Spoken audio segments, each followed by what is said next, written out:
What's going on, Chicago, and welcome to another edition of the Bare Minimum on Four Star Chicago Sports. I am Bears on Brand, Brandon Duplessis with the crafty Dustin Jones. Dustin, how you feel? Feeling good, man. I'm just got off of work. Been a long day, but I'm happy to be here. Excited to talk Bears. I mean, even in the off season, OTAs, still a lot of exciting shit going on. A lot of Yeah, good press conferences. So, of and course. and the NBA Finals tonight, man. That game was crazy. We got a lot going on. Aaron Rodgers going to the Yep. Steelers. There's a lot of good info out there to talk about tonight, man. Yeah, you snatched my intro. A familiar Maybe you face should back at let me Soldier do it. Field. Familiar face back at Soldier Field, guys. The gem of coaches, which the Bears acquired this offseason, two in particular, and Ben's early impact on Caleb Williams. All that and more after this.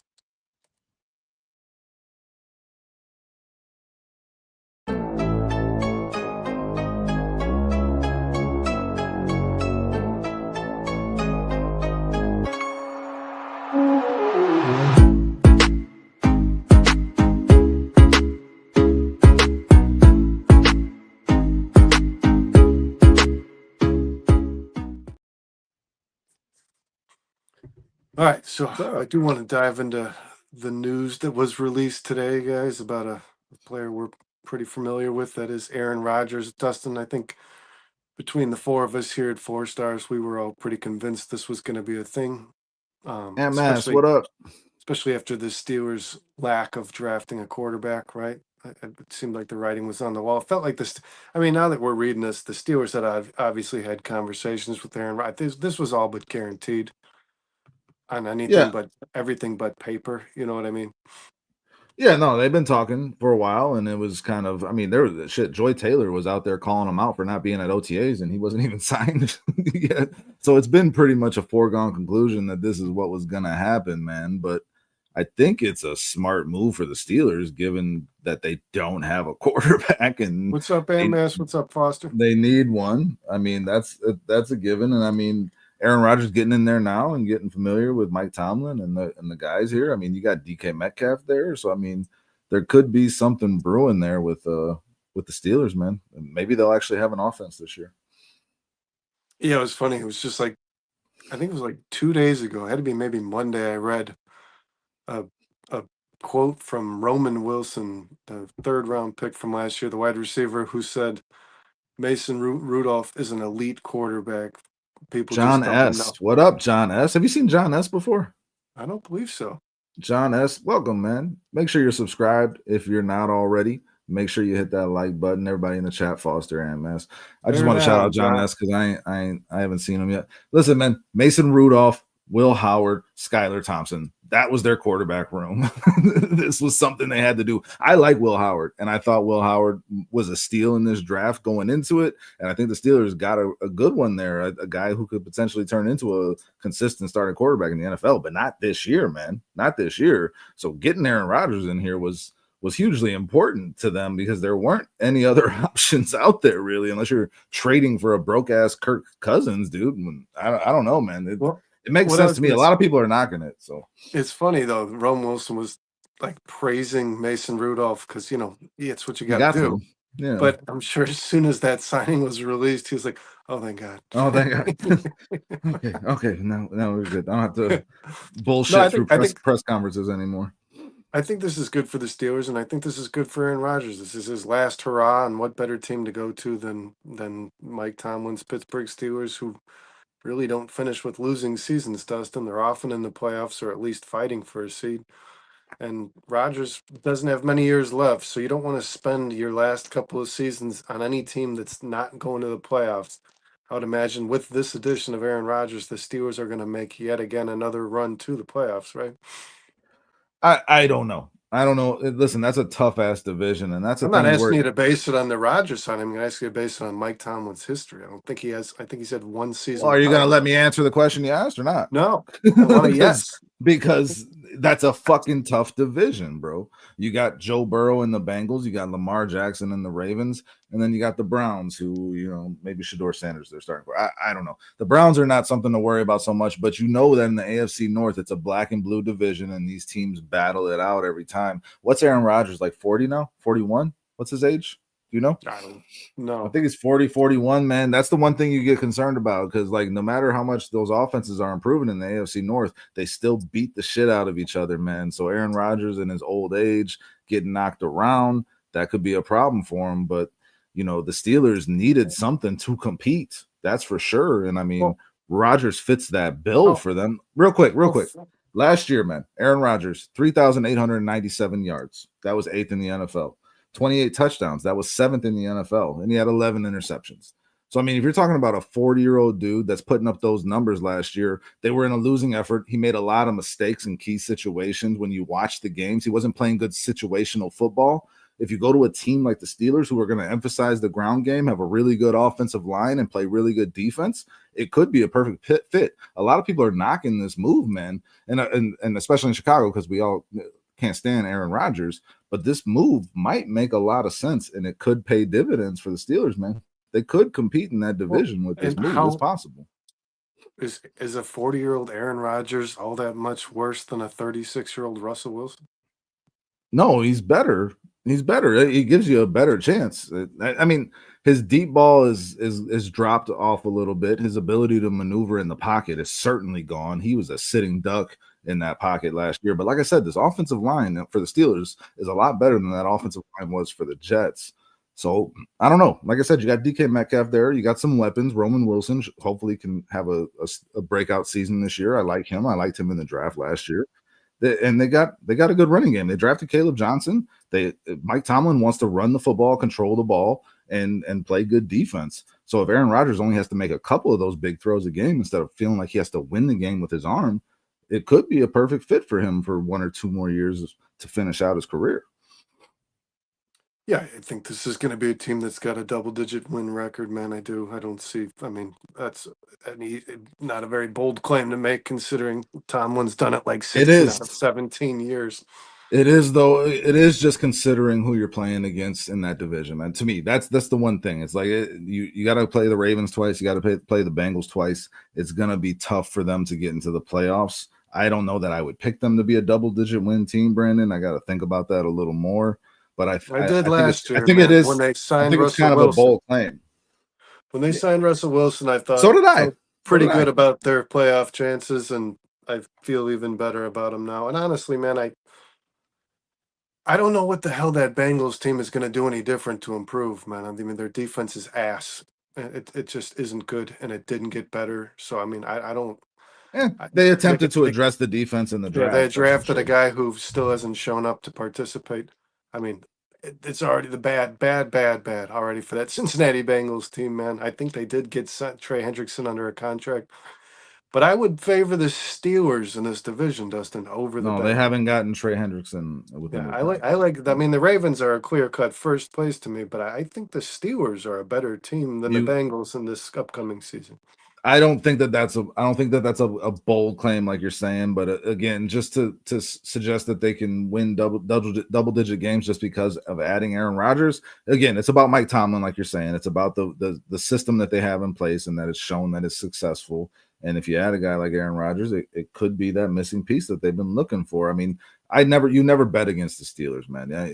You're generally okay going with their over. So I would agree with you there, but when you look at their competition this year, it's going to be tough sledding for them, and Aaron Rodgers is going to need to be protected well in that pocket. And if he's not, it's going to be a long bad season for him. Well, and speaking of their competition, and as John points out here, they play the NFC North guys, so we will once again see Aaron Rodgers in Soldier Field. Dustin, how do you feel about that Bears Steelers game now, knowing that a guy who's pretty darn familiar with the Chicago Bears team and has had a lot of success against them? How do you feel about the Steelers coming to Chicago? I would love to see the Bears beat the shit out of Aaron Rodgers, man.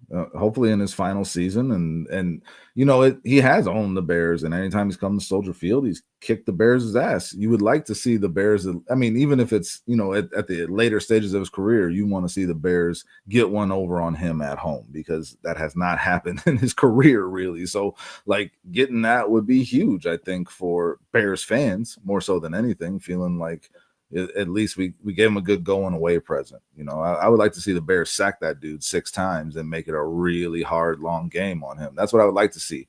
But at the end of the day, given the history, maybe you see him throw 3 touchdowns and put on the championship belt.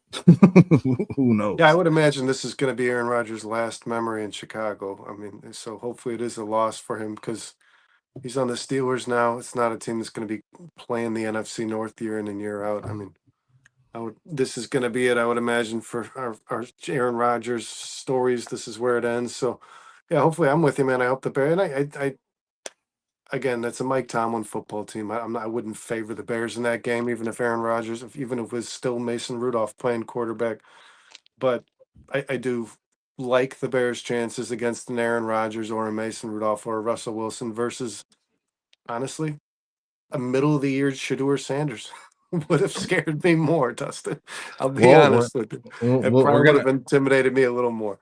get a chance at that end of the year, Shador Sanders even. So I mean that'll be interesting too. And honestly, I still expect Shador to get that starting job by the time the Bears play him. And I do expect Shador to be a lot better than people think. I think he's been kind of killing Yeah, it. me and you both agree. Yeah.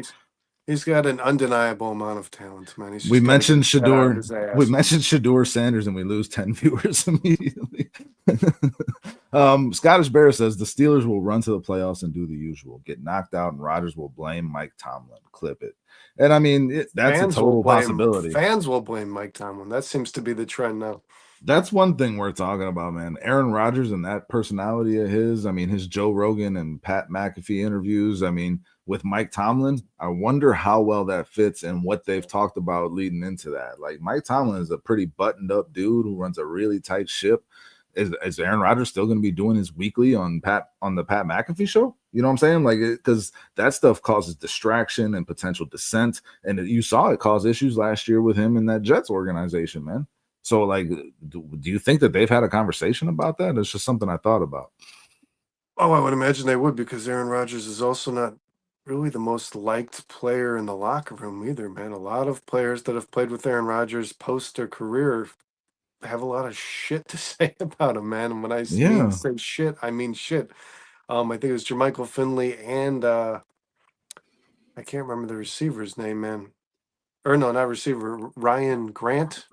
the running Both back. came out. Both came out and said that he was not a very fun guy to work alongside, man. So I mean, you that's haven't heard something. of those guys are from like 2010, bro. You ain't heard you ain't heard much from people recently. I just wonder about Mike Tomlin wanting. He is the leader, the unquestioned leader in that building, and Aaron Rodgers and that big ego he has. Like, will they butt heads in the season, and could this thing blow up in the Steelers' face? You know what I'm saying? That's a possibility too. You cannot rule that out. Aaron Yeah, Rodgers could destruct from the inside this entire Steelers organization. That's a possibility. but I'll say this though, man. On a Jets team that had zero leadership last year, he didn't really become, the boss of anything over there. He wasn't really trying to take authority from anyone. I'd imagine he's not even gonna. There's no chance you're doing that with Mike Tomlin, man. I mean, like you said, Mike Tomlin is the captain of that ship.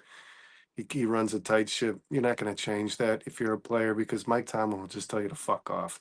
I mean, So that's then what it comes down to is Aaron Rodgers ready to just shut the fuck up and play football for the last year or two of his career to have a chance at playing competitive football, getting back to the playoffs and leaving people with that not that bad taste in their mouth. Because if he ends his career with this last season that he had in New York, that's a big tarnish on his resume overall. It really is. So can he just shut up and play football and just be about the business? I think he can, man. I think it's possible. But yeah. So it could go a lot of ways. It could go a lot of ways. It'll be a lot of fun to watch how it plays out this season, man.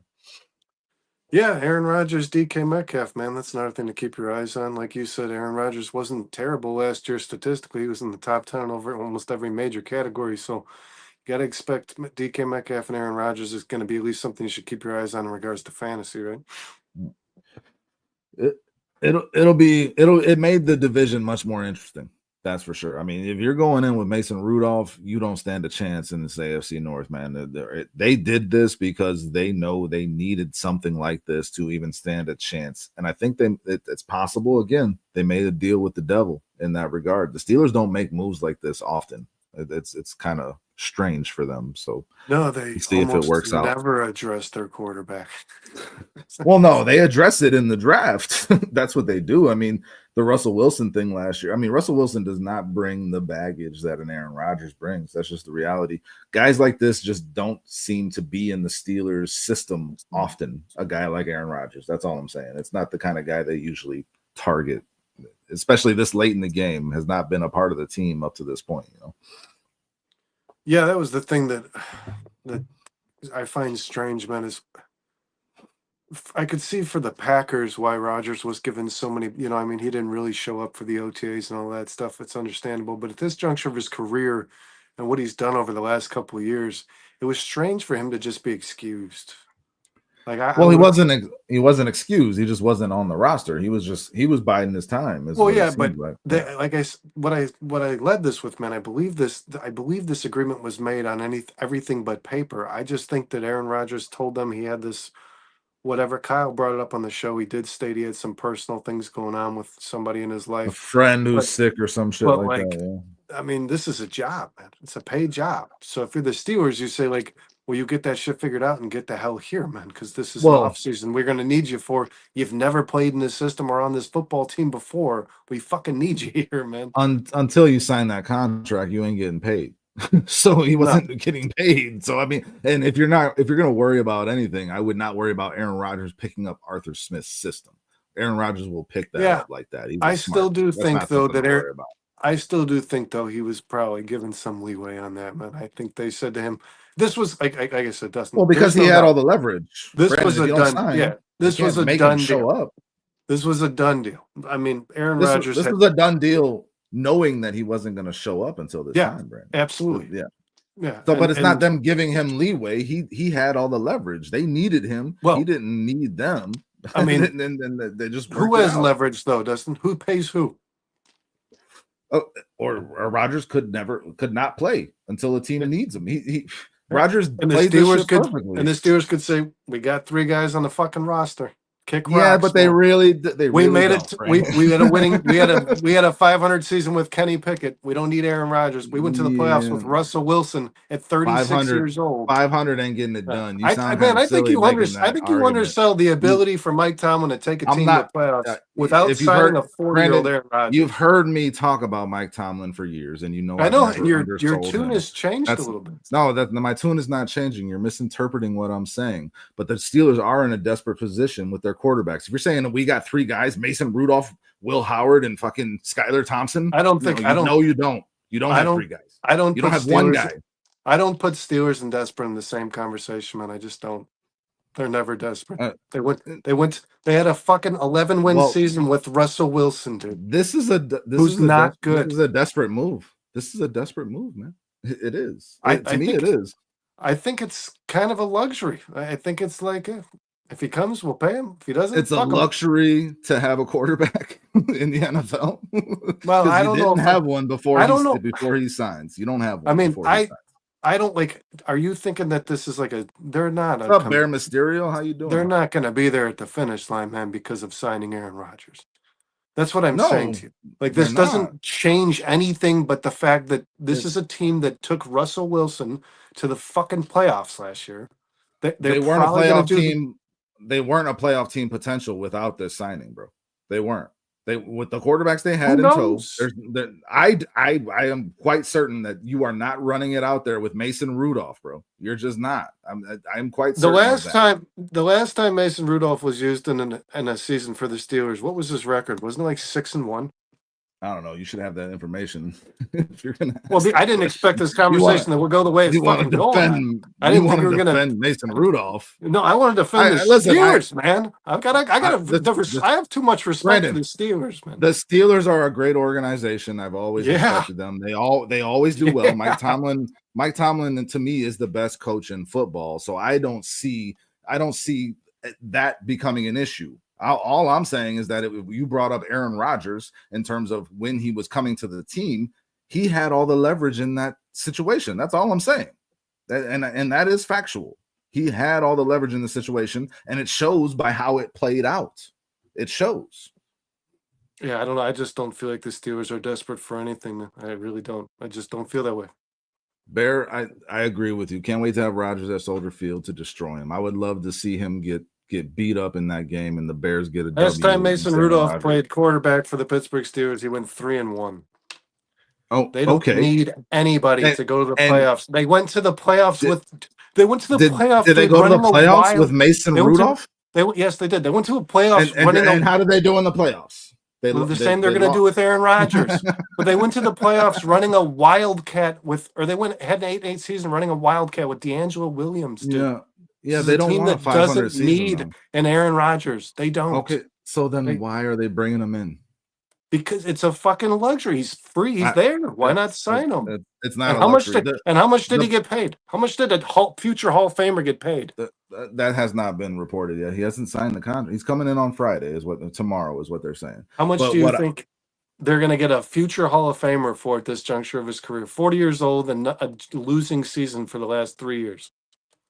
I'm not sure, man. Honestly, I would like probably to see very what cheap. It comes out to. It's not going to be like what he's not going to sign a multi-year deal for millions and millions of dollars. It's going to be a little more than $10 million deal. It might be 15. Who knows? I don't know what the Steelers cap situation is, to be honest. All I'm saying is that the Steelers needed him more than he needed the Steelers in this situation, and I don't think that can be debated, man. I don't think you can run it with the guys that you had and be okay with that. They're not okay with going 500. They're not okay with that. I think Pittsburgh's approach is always run it with the guy we have.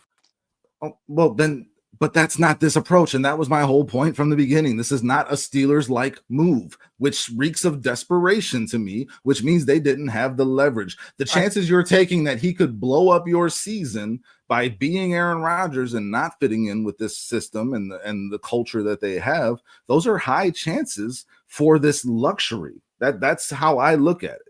It feels like a desperate move from a Steelers team that doesn't make moves like this, which is what you just signed said. A guy who nobody likes last year, Dustin, right before the season began. So it is a Steelers move at this juncture. Russell Wilson is almost the same fucking player as this guy. Nobody likes him. Nobody. They signed Russell Wilson much earlier in the process, Brandon. They signed Russell Wilson in free agency. Nobody, and I don't know what you say he's going to derail a season, because I'm going to challenge that too. Aaron Rodgers has never actually derailed anything in his career. People don't love him. He goes public about a lot of things, but nobody on his team has said we don't want this fucking guy here playing. Last year, the Jets did not want him. Nobody said that. Last year, bro, it was reported. They nobody wanted the guys. There was a lot of stuff written about coaching that team. Of course, it was a complete shit show, but Rodgers was a big part of that. And all I'm saying is he could be a big part of another one potentially. I'm not going to look back at Rodgers and his career, man, and say that he derailed things. I'm going to look back and say he was a fucking Hall of Fame quarterback that did what the fuck he wanted because he was really fucking good. That's how for sure. And he has the right career. And he has the right to do that. And he had the leverage to do that in this situation. John S says Tomlin is desperate. Scottish is 100 right. His days have passed. Scottish said the Steelers won't win a Super Bowl with Mike Tomlin again. Whose days have passed? Rodgers? No, he's talking about Tomlin's. I don't agree with that. I don't agree with that. I think Tomlin is a great coach. I think he's the best coach in the NFL. If I were picking a coach to run my team and I had my pick of the litter of what's available in the NFL right now, I'd probably go with Mike Tomlin. Well, it's just a strange move to me, man, for the Steelers. I mean, is this John, you lead this statement with Tomlin is desperate. I don't think this is a Mike Tomlin decision. This is what I'm saying. I think that could be a problem too. I could give two shits. I'll figure it out with no matter what you give me, because I always do. Because you guys never give me fucking anything. That's how Mike Tomlin approaches it. This is how the Steelers treat their organization. It's either a Kenny Pickett, a guy who you knew wasn't going to be a good quarterback. It's Russell Wilson. It's Aaron. Mike Tomlin continues to get success out of mediocre players, and they continue to feed him mediocre players because he's successful. Kenny Pickett was drafted at 20th overall in the first round. It was a reach. It wasn't. Yeah, I know. It was one of the worst quarterback classes. Yeah, and they reached out of desperation, and that didn't work out for them either. But before that, they had Ben Roethlisberger, who they drafted 9th overall in the first round. It's not like they haven't given attention and their assets spent assets on quarterbacks, man. I would say that Mike Tomlin has proven that again, I don't think it's Mike Tomlin's decision who's playing quarterback for this team, but I think that's a problem. Mike Tomlin has proven when you give him a quality quarterback, he He wins can fucking be Super successful Bowls. for sure. Yeah. Yeah, but if you're saying that this isn't a Mike Tomlin decision, that kind of backs up what I'm saying, Brandon. That this thing could blow up. You just consider Aaron Rodgers' personality is all I'm saying.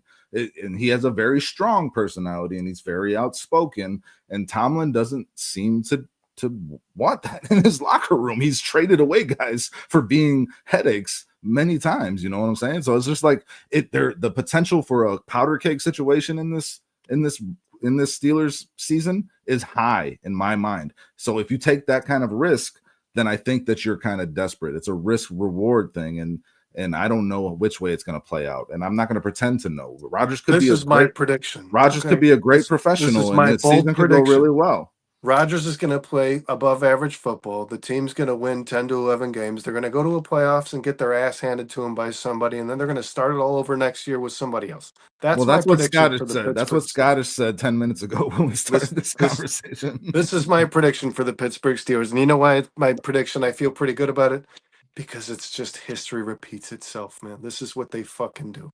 And you know what? If I was Mike Tomlin and the fans started to feel the way they have about him, like they did last year at the end of the season, saying, get rid of Mike Tomlin, I'd move the fuck on and go turn another organization into a winning football team and let the Steelers wallow in their fucking sorrows because without Mike Tomlin over the last decade, Dustin, 2 decades, they're not the team they've been. I can tell Bro, you. for anyone to knock Mike Tomlin is crazy, and people are doing it in the chat, and I just don't agree with it. And for you to interpret what I was saying as discrediting Mike Tomlin is just silly. I'm just talking about the potential in this situation, Brandon. That's all. Mike Tomlin, if anybody can keep it straight, it's Mike Tomlin. But if you're telling me it's not a Mike Tomlin move, which I don't think anything happens without Mike Tomlin signing off on it, that leads to more potential for a bad result in my mind. This is where this is where you're surprising me because you do like the Steelers, and I know you do like Mike I've Tomlin. always loved the Steelers. Always. Where you're surprising me is me and you texted when Russell Wilson was acquired, who is a pain in the ass, by the way, a royal pain in the ass. Not in the same way. Not in the same way. has said nothing but he's a bad pain things in the about ass this. because he's corny. He's a pain in the ass, and he like corny. forces religion on people. Like he's very strange, man.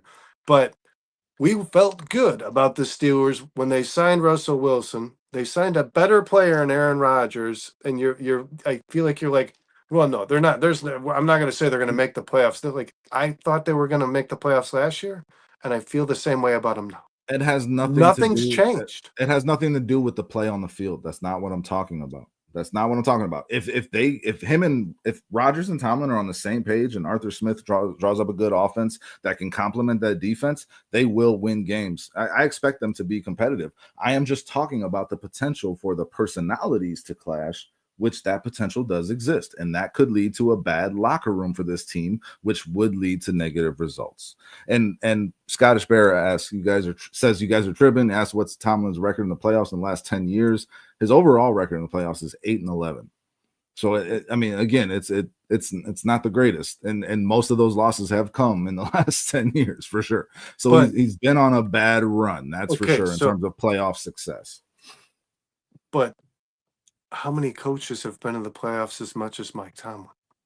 Exactly. So it's like if I was a Steelers fan, I'd be very happy with what Mike Tomlin has given my organization. And we got a lot of because it's a lot better. It's a lot better than what the Bears have fucking given me. It's a lot better than what the Bears have given us.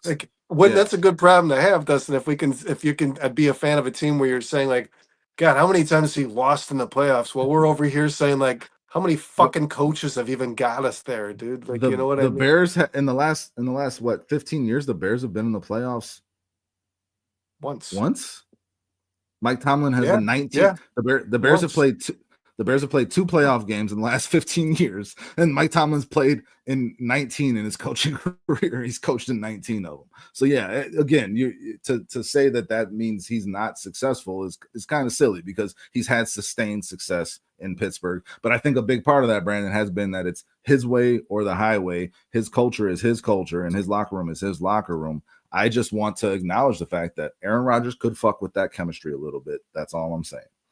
That potential exists. And Mike Tomlin, am I wrong, man, or has he still not had a losing season?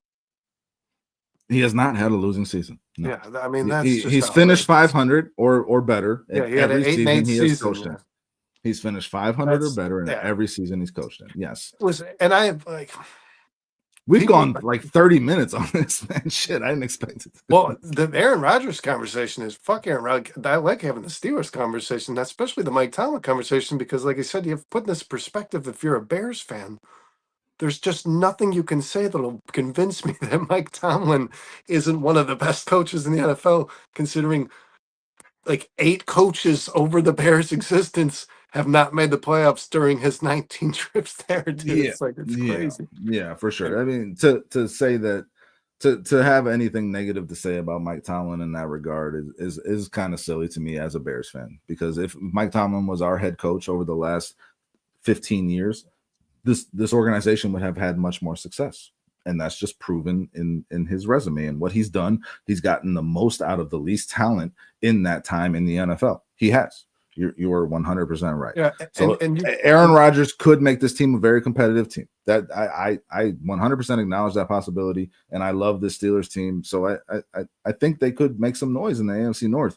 But again, it's a very high risk, very high reward situation for them. I think you could make a case, man, that the Steelers haven't necessarily done right by Mike Tomlin, man. I don't think that he's like a general manager of a football team. I don't think he has like as much control as Bill Belichick. I don't think he's putting rosters together.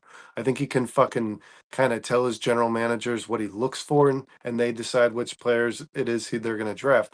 But they're not doing the best job, man, at giving this guy the piece that he fucking needs to win a Super Bowl. I'm not gonna play a violin for Mike Tomlin, bro. Those teams are talented. Those teams have been talented 100%.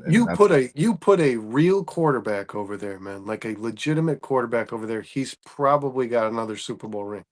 But it hasn't been from lack of trying. I wouldn't say that. I mean, they've made some wrong decisions, but they've tried to get. Yeah, that's what I mean. I don't think he drafted Kenny Pickett.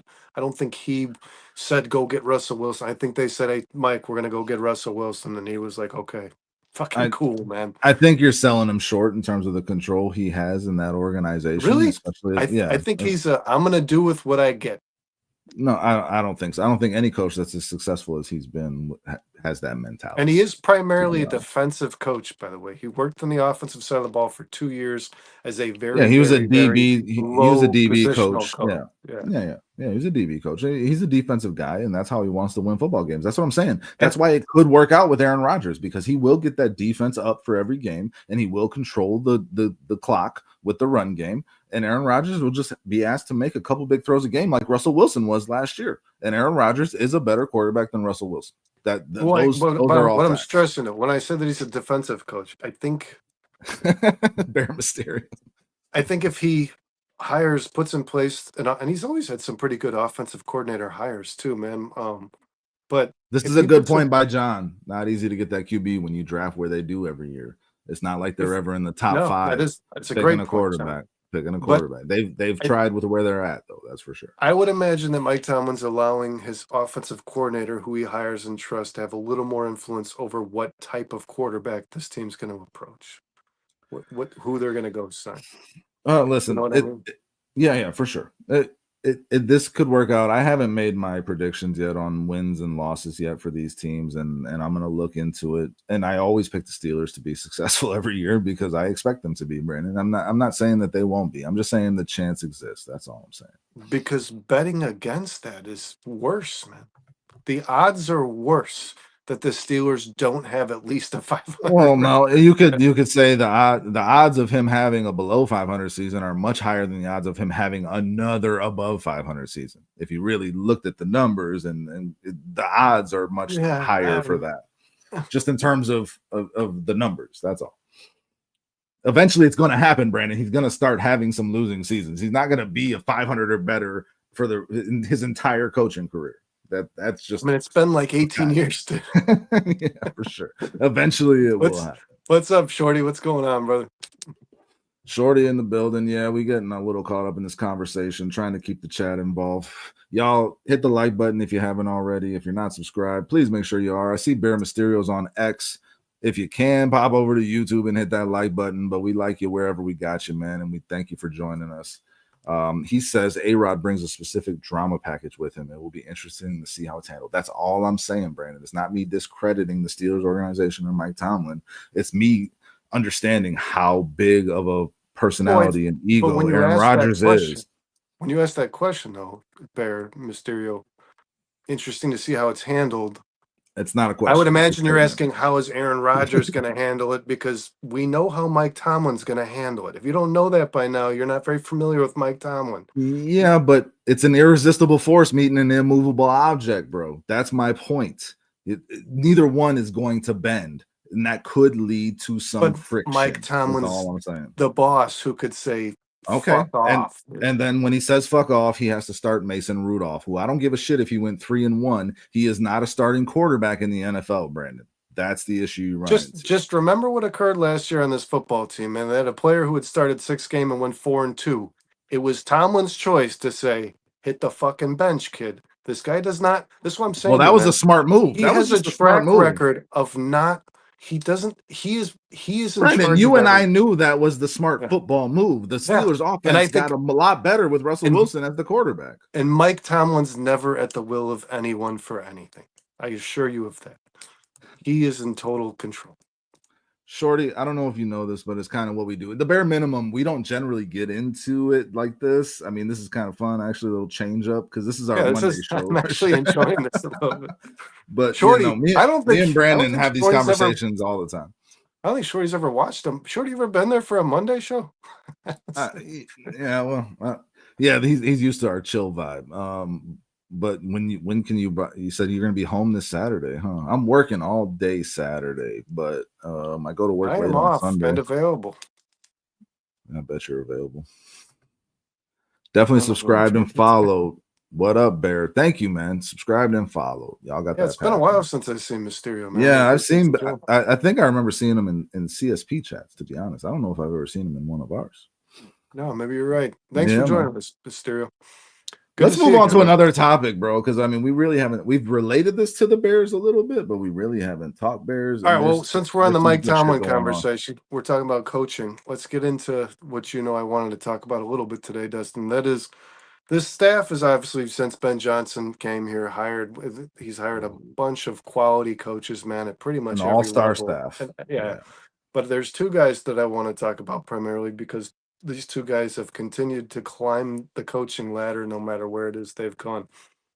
And that's Al Harris and Antoine Randall. Antoine Randall is currently serving as Ben Johnson's assistant head coach. So if something were to happen to Ben Johnson, let's say Ben Johnson had to step away from the game for a week or so, some sort of emergency, Antoine he had to get you mean like if he had to get a penis reduction or something like an that? enema, yeah.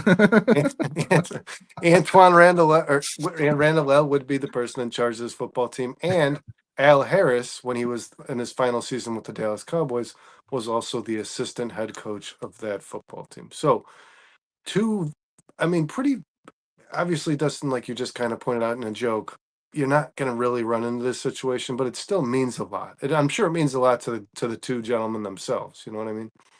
I think it means the most to these Bears players. And that's what we've been talking about today when kind of hashing this out and discussing it, Brandon, is like the Bears have 2 guys at these positional places that are, in terms of your receivers and in terms of your DBs, that are fiery, that are former players, that are giving these guys great insight on small, detailed technique stuff. Rome was talking about it.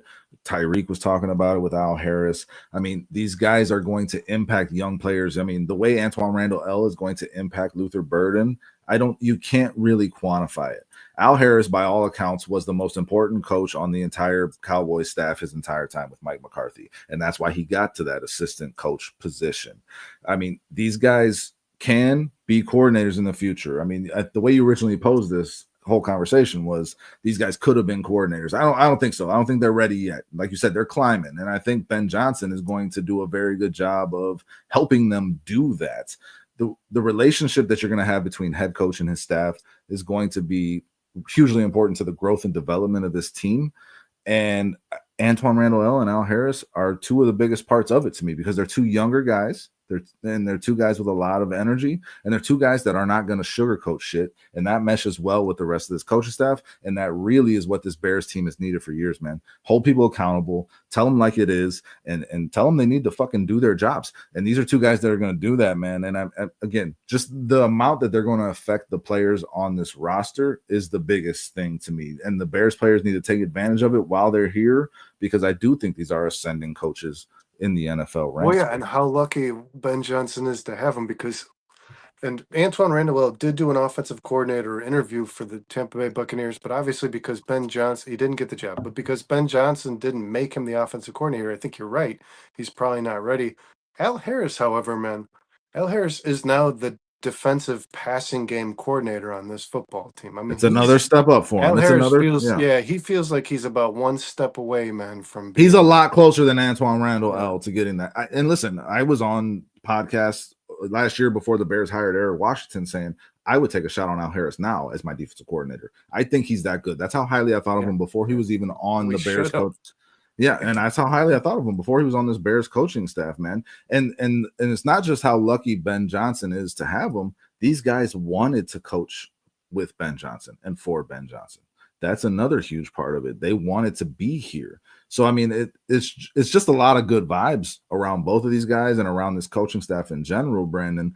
But anytime you look to the sidelines in this upcoming season, the best part about it is going to be Ben Johnson's evil grin and Al Harris chest bumping people as they're coming off the sideline after Tyreek makes a huge play, or and Antoine Randall L running down the sideline when Roma Dunze is breaking down the sideline for a touchdown. Yeah. These are things. These are going to be the Or highlights putting of the his Bears finger in sidelines. somebody's face. Yeah. Yeah. These are going to be the highlights of the Bears sidelines, man, of this upcoming season. These guys are going to stand out in a major way, and they're going to put a lot of good tape on their resume in terms of their coaching abilities with how these young guys that they're coaching individually are going to perform this year, because I expect breakout seasons from a lot of these guys they're going to be working with.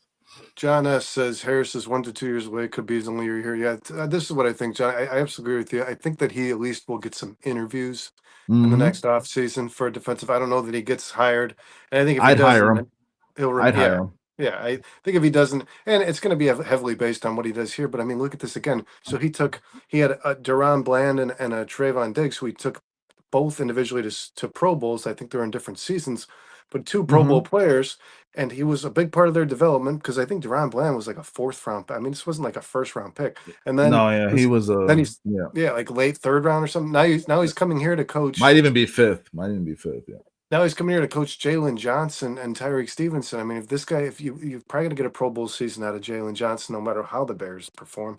And if you get some more out of Tyreek Stevenson, I mean, if you right the ship on Tyreek Stevenson, there's no fucking way this guy isn't drawing national attention when it comes to And the Terrell talent. Smith and Jaquan Brisker and Zay Frazier and Kyler Gordon. I mean, there's a lot of people that are gonna have get a positive effect from Al Harris, and there's a lot of good talent on this team that will make Al Harris look better too. I mean, if he can get that dog out of him this season, that's going to be huge for this Bears defense if that secondary can step up. One thing you notice when you see, like, I don't know, I'm scrolling through X and I see like the PFF grades, top 10 cornerbacks. Jalen Johnson is like 4 on that list for them, right? And then you look at the top 10 cornerback duos. Jalen Johnson and Tyreek Stevenson aren't even in the top 10. People No, do not think very highly of our second cornerback situation, and there are some question marks there. But I expect Tyreek in this new, like, more man-based stuff, like you were saying on Monday, bro. The press, the just yeah, I'm gonna beat the Dennis guy Allen's across from me system. Yeah, instead of taking away the guessing. And when I make a mistake, I'm gonna know that was my mistake and why I made it, because I'm in man, and it's just on me to beat the man across from me. These things are going to improve Tyreek's game, and that's going to look very good on Al Harris's resume, man. I think the Bears cornerback duo will climb up that list, I guess was kind of my point, because Tyreek is going to stand out in a much better way this year, I expect. yeah, and there's no doubt that Al Harris doesn't see the potential that we all see in Tyreek Stevenson. I mean, we've been Bears fans watching it up close and personal. You know, he's been focused on the Cowboys, but we know this guy has the ability to play this position aggressively, Dustin. He's just got to get some things straightened out. And the Well, first thing and that Al Harris did when he became the coach of the defensive backs coach of this football team, is he reached out to Tyreek Stevenson and said, "Can I ask you, please, because you can't require, you can't demand it over an off season. Can I suggest that you attend this camp and it's basically about your approach to whatever it is the game. It's a headspace. Professionalism, It's a headspace professionalism. thing, yeah. And Tyreek Stevenson said, and you know what? I wonder if Tyreek Stevenson would have done that with the last coaching staff, but Well, he got Brandon, thrown from Al Harris. this is a good time to point out, and Tyree mentioned it in his press conference, that there's the connection from the South Florida stuff. Al Harris from the same area as Tyree Stevenson, and Al Harris was high on Tyree Stevenson in the pre-draft process. They did a visit together when he was with Dallas, when Tyreek was coming out of the league, and they had a very good visit then. So there's already a connection there. There's already like a A familiarity relationship. and a trust level there, which is going to be huge for a guy like Tyreek. I think that's important to him, that he feels trusted to make the plays, because Tyreek is going to gamble, bro, and it's going to lead to some mistakes. And Al Harris has to be the guy that's coaching him up when that mistake happens, so that the next time he goes out on the field, he makes a big play, because that's where Tyreek's value is, in those big plays on the ball, pass breakups, interceptions. And to do that, you have to take chances, and you're going to fuck up. So Al Harris is going to be that shoulder for him to lean on in those situations. And I think that's going to be huge for Tyreek, because I don't think he had it last year, man. Yeah, and I think Al Harris can also help him identify when it's okay to take chances and when it's not. You know what I mean, Dustin? There's times in the Mm-hmm. game which it's appropriate. There's even times in football games where it's a must. You have to be aggressive. Let's say you're in the final drive of your game, you need the ball back. You know what I mean? And you're down. Like there's times where aggression is your only option. Al Harris will be able to help Terry Stevenson identify when it's appropriate to take chances and when you can't fuck around. You know what I mean? Yeah, and as I was saying, Tyreek pointed out how Al Harris and Antoine Randall L and Rome pointed out with Antoine Randall L, like the little detail stuff. I mean, and Tyreek was talking about it, how Al Harris said, "Don't play the man, play the system, play the concept." So, and just giving little advice like that to him is going to be huge. And a guy like Tyreek has to be aggressive, Brandon. That was my point, right? Like that's how he's going That's to his play at best it. quality. That It's his best quality. he's got the juice. He brings the energy. He's going to get in your fucking face. And I mean, this system is DA's system is going to be really good for Tyreek. And Al Harris is going to be the conduit between Dennis Allen and Tyreek Stevenson and in that system. Got a spare says Ben Johnson needs to reevaluate his roster. Darnell Wright's clearly wider. Did you see that Bro, play? that Yeah, catch. it was crazy, Listen, man. when This you guy's like saw 320 pounds, bro. Making yeah, one-handed grabs. Like I think he could do print jumps higher than me, man. It's and Ben embarrassing. Johnson mentioned that in his press conference. He was like, "Yeah, I saw it." I mean, and when you see Ben Johnson in Detroit drawing up plays for Penei Sewell, right? Like Darnell Wright, I immediately thought that when Ben Johnson was hired, Darnell Wright is going to be in some kind of trick play. That is going to happen, because Darnell Yeah, the Wright is very quarterbacks were similar catching athletically to passes. Sewell.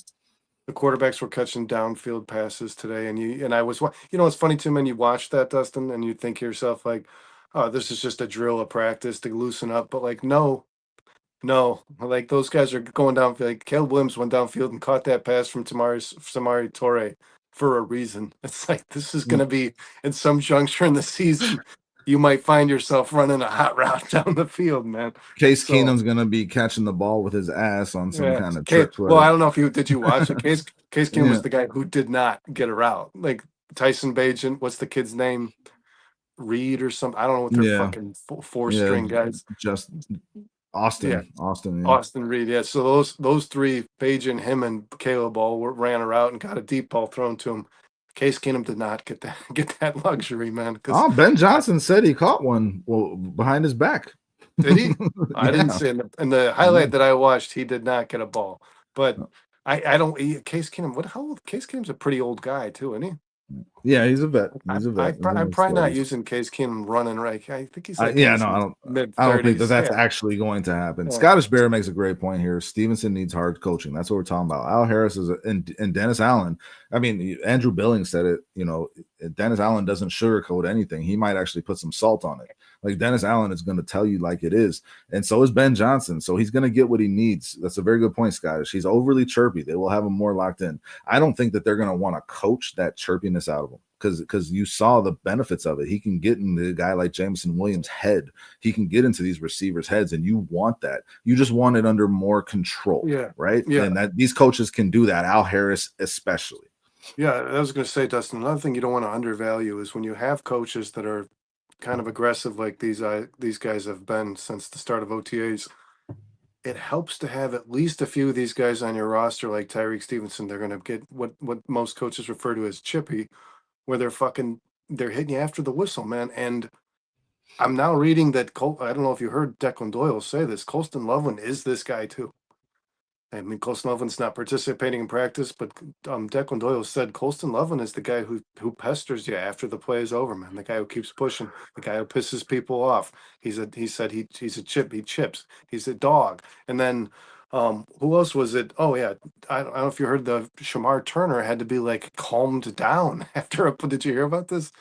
It was like too much fire. Where Dennis Allen was like, "You got to tone it down. Like this, this is practice, man. These are your teammates." Because he was like getting kind of Oh, I aggressive love that. there. I love Yeah, that. that's what I'm I love saying. that. Like when That's guys what like this that are team paired needs. with coaches like Dennis Allen, it's a great thing. And then I forget who it was. It Tyreek Steve. Which guy was? I don't know, Jaquan Brisker, Ben Johnson, the couple of players. I think Kyle and Sean talked about Roma Dunze and a couple Luther Burden got in Jaquan Brisker's face because I think there was a hit that was a little harder than it should have been. Brisker put a hard hit on. There And shouldn't be Luther any real and hits Luther on no Burden. on Roma Dunze. Luther Oh, Burden's not practicing. oh, that's right. Oh yeah, it was Luther Rome Burden and and Colston DJ. Loveland both. Yeah, he put it on Rome, and DeAndre Swift and DJ got in his Yeah, this face. one was Yeah. Swift. Yeah, Yeah. and then Ben Johnson said after that, like the thing that the Brisker approach. He's like, yeah, I like these guys. I like guys like that. I like Yeah, guys no, who are going to come out and give it 100% even in a practice, man. Like, because if they're coming at 100%, then all you got to do is kind of direct it, and focus that energy in the right spot, and that's what these guys need, and these coaches can do it. And Al Harris and Antoine Randall are a big part of that. I mean, just Antoine Randall L throwing passes to these guys, through the tackling dummies, simulating catching in traffic, like little detail stuff like that. That's the one thing you keep hearing about Ben Johnson and his coaching staff. They are focused on the details inside of the details. Like they are going to have this Bears team thinking in a way that they were not thinking last year, and that's going to help in pivotal, crucial moments in these games, man. And it's exciting. It's really exciting to think about as a Bears fan. You don't want to put a cart before the horse, and you don't want to get ahead of yourself, but it's hard not to because we haven't seen concepts like this in Chicago, man. We just haven't. We haven't. And we're sitting here all last year and the year prior, man, said wondering who's the leader of this fucking football team. That Matty Eberflus is not a leader of men. This is not working out. And you see these coaching trees, man, where like Kyle Shanahan and whoever it may be, the Mike Holmgren, like all those guys, the Andy Reeds, you have these trees where these guys, coaches keep branching off and finding success. But they're usually like schematic guys, right? It's an offensive system and they're all kind of innovating their own based on what they learned from this guy. I see the start of like a coaching tree here, Dustin, about leaders, like leadership and accountability tree here. Culture, yeah, Like, yeah, like and ass right. kicking, and Yeah, like yeah, these yeah. guys are gonna start finding their way into the coaching world, the NFL and higher positions, men, with that attitude. The Ben Johnson like leadership and accountability quality that I think that might take these guys to higher places. And I'd really like to see it, but not anytime soon because I love this coaching staff that Johnson's put together here. Since real quick, I mean, I know we're talking about Randall Allen Harris, and I mean, we can get back to it, but you brought up Loveland and you brought up Burden, and Ben Johnson was asked about that in his press No, conference today. I'm good to go into because we did want to talk about Ben. I'm good with that for sure. Ben John, there's a couple quotes from Ben Johnson that one specifically that I want to read because I just thought it was fucking awesome. But he was asked about Colston Loveland and Luther Burden, and they're not practicing right now. A reporter specifically asked him like, when do you start getting concerned if they're not practicing when you come back to training camp and those things? And Ben Johnson's response was my thought when I heard the reporter ask the question. I'm not concerned at all. We got plenty of bullets. We got plenty of weapons. That's the thing about the way the Bears have assembled this roster. I mean, a guy like Colston Loveland and a guy like Luther Burden are just gravy on top of the mashed potatoes, really. And I don't think it's going to be an issue. I don't think he's concerned really about them being able to play. I think that's going to happen. But if they can't, you still got Rome, you still got DJ, you still got DeAndre Swift, you still got Cole Kmet. I mean, like you have options, and Zacchaeus, who they just signed. Like you still can put together a really good offense, even if without those two guys on the roster. If they didn't exist, this would still be a solid offense. You add Luther Burden and Colston Loveland to that just makes it that much better, and it's gonna be a lot of fun to watch. But I thought the best thing about that response was Ben Johnson has that next man up mentality. Ben Johnson has that we're going to be fine mentality because he's very confident in his offensive system. And he understands the talent he has on this roster. And that just gives me confidence as a Bears fan listening to a head coach talk like that, man. I don't know Well, what your thoughts are and on that, but no, I think it's a great thing to hear because I also think that it obviously means that Ben Johnson's okay with these guys. They're going to learn at the speed they're going to learn at the speed that they're allowed to learn at based on the injuries and how much time they can put on the field, man. Because he's okay with the weapons he has in place. So if this backtracks Luther Burden and Colston Loveland, Ben Johnson's not going to the kind of coach who's going to rush these guys. You know what I mean? When they get back, like you need exactly. to And he make doesn't up. have You to. need to He make doesn't up have for to. yeah. No, that's the Yeah. luxury he Yeah. has. Like we Hmm. don't. They can take their sweet ass time getting healthy, man. I'm okay with what I got, and when they do come back, we're not going to do a get up to speed thing. We're going to slowly roll them in because that's the like I don't need guys. I don't need those two players. I want them, but I don't fucking need them. And it's awesome of Ben Johnson to be able to identify that because a lot of coaches, man, especially coaches who are on the back end of a career or a tenure at any team, might be like, no, I need these players. You know what I mean? Like I got these Hmm. toys and I want to fucking play with them and I want to prove that this offense can be as best as it can be. Ben, like you said, Dustin, he trusts in what he's doing. There's no doubt about Hmm. that. There's Yep. no doubt about that. Ben Johnson trusts in what the system he's put in place here. And then that filters down, that trickles down to the players. The players trust it too, and you can see it when they're talking. Like there's just a confidence in the players when they're talking that is being exuded from Ben Johnson and picked up by everybody. So I just thought that was awesome, and you're 100% right.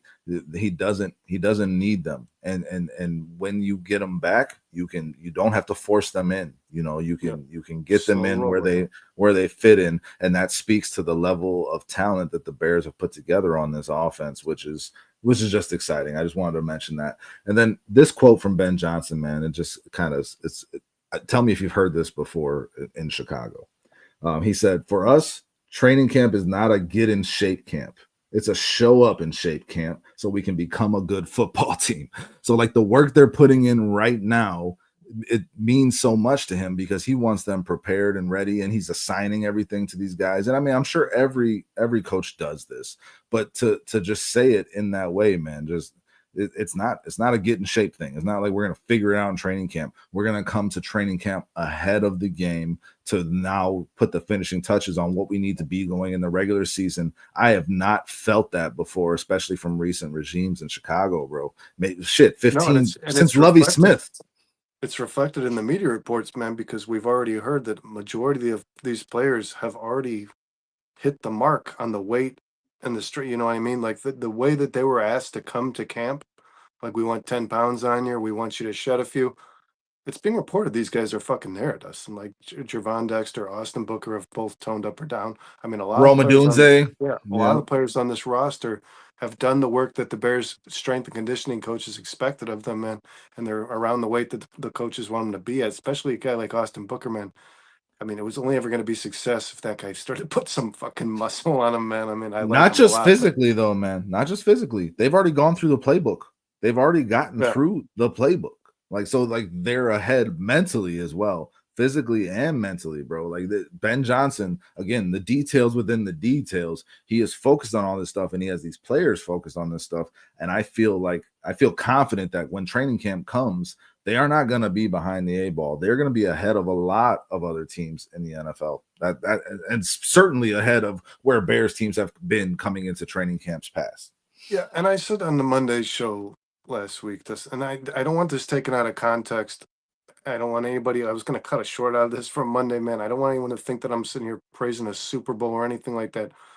I think this team will be well ahead of what people believe in regards to the time it takes for Caleb Williams to learn To this get system. acclimated to the Yes, system, I yeah. think what people expect to see in a year from now, we might start to see in towards the early middle end of this season, man. I really do believe that. I think maybe by like week 7 or 8, you might start to see the improvements that you're hoping for from this offense in a year from now. And I think it's heavily in part because, like you said, Ben Johnson's running a pretty tight ship, and he's expecting hard work and preparation. That's the thing is he's been preaching the most is hard work and preparation. But on top of that, I've preached this forever, man. We drafted one of the most intelligent guys I've ever seen in a Bears jersey. Caleb Williams is not he's not just your leader. He's your fucking. He's just he's a sponge, man. And he's This not just your is physically talented quarterback, which he fucking is. He's yeah. not just that either. Yeah. But he retains and soaks everything in, man. Like it's impressive. It's really impressive because Lincoln Riley is he's got a pretty, elaborate offense as well. He's another guy who likes to innovate at the college level. So like Williams had no problem doing any of the stuff that Lincoln Riley asked and the stuff that he continued to add. And I think that it's going to be pretty similar to, because I mean, you compare Lincoln Riley to like Shane Waldron. I mean, you're talking about night and fucking day. But when you're talking about that offense that Lincoln Riley was running versus Ben Johnson, at least the learning portion of it to me feels a little more similar. And this is, I mean, and John has said that's an awesome quote. It is. It's awesome to hear a Bears coach say that. And we can get into a little bit more of Ben Johnson's, because since you're talking about Caleb, man, and his ability to retain this information and his ability to, take the coaching and run with it, and Ben Johnson's comfortability in being honest with Caleb. And he talked about that. And we want to talk about Caleb's growth and Ben Johnson's real development plan for Caleb, man. Yeah, And Ben, because that was what? my favorite part of all of it, man. What's that? When she asked him about the pass to Roshan Johnson. Yeah. He called him out He in cuts her the off. media room. Yeah, Ben Johnson cuts the reporter off. He's like, it was late. He was late. He was late. You got to get there quicker. Yeah. And you know that if he's saying that to them, he's already said it to Caleb, and Caleb has said, "Understood. I got to get." Oh, he did. He said. They said, "How does Caleb respond when you tell him things?" He said, "Caleb is amazing to work with." I think that was his words, wasn't it? Caleb's amazing to work with. Stop drinking. Razzle Dazzle is in the building. He is. Listen, I saw Razzle Dazzle left a comment on one of our shows. We appreciate you. On the short, and he was with us on Monday, and he was here on Wednesday. So we appreciate you, bro. We're glad you're here. I know you're subscribed. I know you've liked our stuff, man, and we love you for being here. Not drinking the Kool-Aid, man. Just more really impressed by what I'm seeing from this Bears coaching staff. That's really what it boils down. I haven't felt this confident in a Bears coaching staff in a long time, and I've been one to want to pump the brakes, because they do need to prove it on the field. They do. It needs to happen. The results have not been there on the field. Well, we're not preaching the result. The process that will lead to the results. You see the foundation being laid for that process that will start to produce positive results. That's really what we're focused on, Razzle. But I've said to a lot of people now, man. Like, a lot of people have said this to me. Like, it sounds like you're, you know me, Dustin. I mean, people know me I'm called a fucking pessimist and the glass half empty kind of guy when it comes to approaching any sports team in Chicago.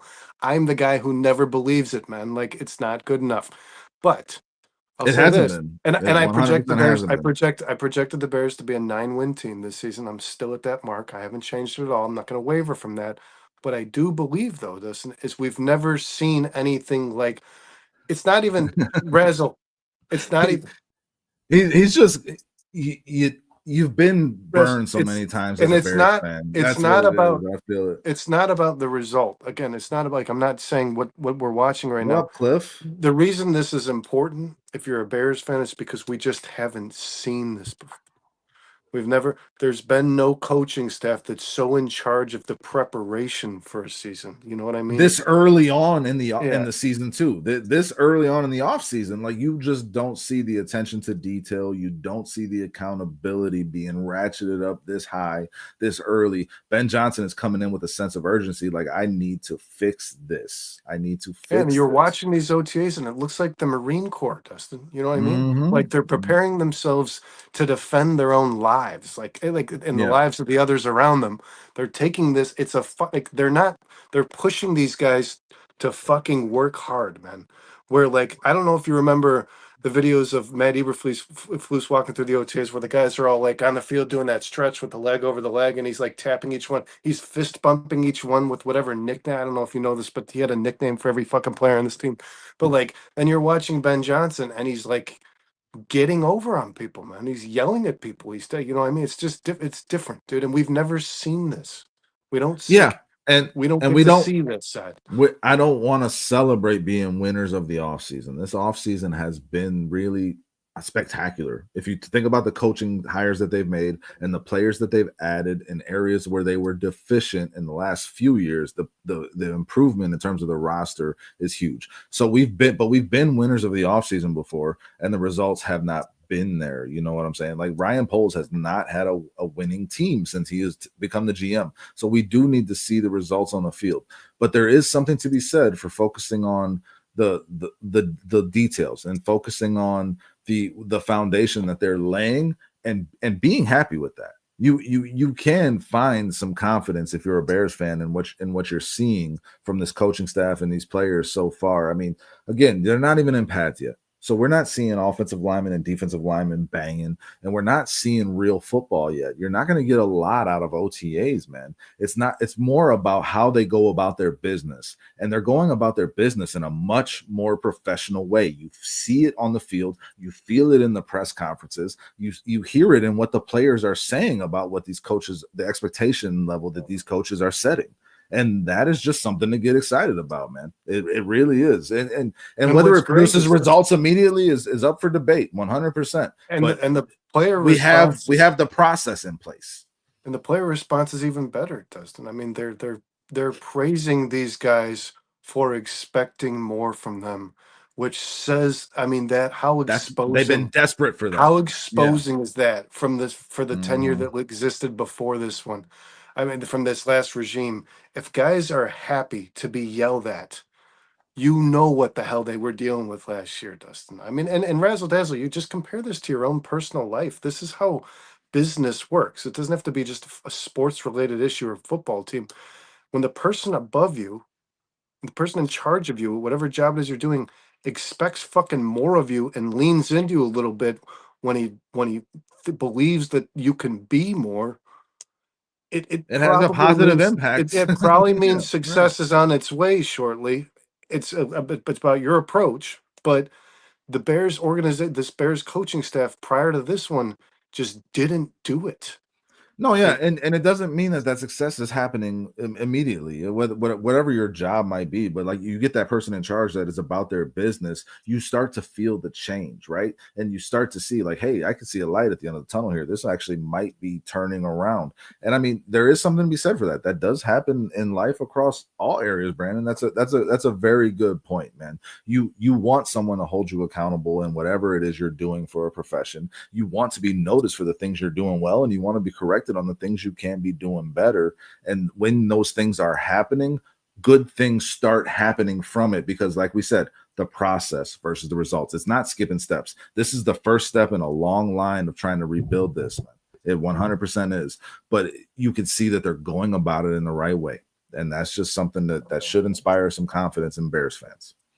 Yeah, and kudos to and another thing, Razzle, that you have to notice if you're a Bears fan. I mean, you don't have to be a football expert or even a Bears expert. I mean, one thing is Ryan Poles was able to identify the areas in which this team needed help desperately, and I mean, And attack them all of aggressively. the things Yeah, that these yeah. players are known for, all of the all of the stuff that's on paper already from all these guys, the Joe Toonies and the Grady Jarretts, we're fucking reading now. So that's even, you know what I mean, Dustin? Like last year, before last season started, how many times did I tell you guys this interior offensive line is ass? It's gonna be ass. It sucks. It wasn't addressed. It's garbage. You traded a fifth round pick for a Ryan Bates backup was going to guard fix to that. be your center. You kept Nate Davis, the guy who Nate decides Davis was when he going to wants to fix that. show up. Yeah. I was saying to everybody, this is a disaster waiting to fucking happen. And now, Dustin, I'm like, you go sign this coach on the field and Joe Tooney, you go get this guy Grady Jarrett, and showed me, telling me today, the young players are saying like, wow, these guys are like fucking really helping me, man. Like these older And the guys veteran are players on big top time of it, helping. even Yeah. the veteran players are like great. Billings is like, there's a lot I can learn from Grady Jarrett. I mean, again, we're getting a little ahead because I just want to focus on one more thing with Ben Johnson and Caleb. Oh wait, Because shout out to Shytex, our 500 subscriber, by the way, right there, Dustin. This guy oh brought us yeah, to the 500. what up, my He was man? he was Thanks the for being 500 here. mark. He popped Yeah, in the yeah. show and we had 499. Yeah, So appreciate you coming just back, man. Ben Johnson talking about developing that trust from players, right? And especially the quarterback, because he said it, and we've been saying it. The quarterback and the coach, the play caller, need to see the game in the exact same way for the play calling to work on the field. And to get that, you got to develop trust. And the way he said he has done that in the past is like you're not calling him out in the quarterback room with everybody in there. It's one-on-ones. He's going to be doing as much one-on-one work with Caleb as he can. Caleb is going to be his focus on this season, and I do believe he's going to produce results, man. Just want to point out that Jared Goff in 2021 had 3,245 yards, 19 touchdowns, 8 interceptions. That was his first year with Detroit. The next year, Ben Johnson becomes the play caller, 4,438 yards, 29 touchdowns, 7 interceptions. Increased the yardage by over 1,000, increased the touchdowns by 10, and brought the interceptions down, which was already a low number. Ben Johnson has developed quarterbacks. Ben Johnson has gotten better performance out of quarterbacks, and he knows how to do it. And when you hear him talking about his detailed way of approaching it, and when you hear him calling out Caleb Williams, you know that he's already had that conversation with Caleb, and that conversation went well. So that trust is being developed to the point where Ben Johnson feels comfortable calling him out in a media session. I just want to point out how big that is, because we have not had that in a regular season.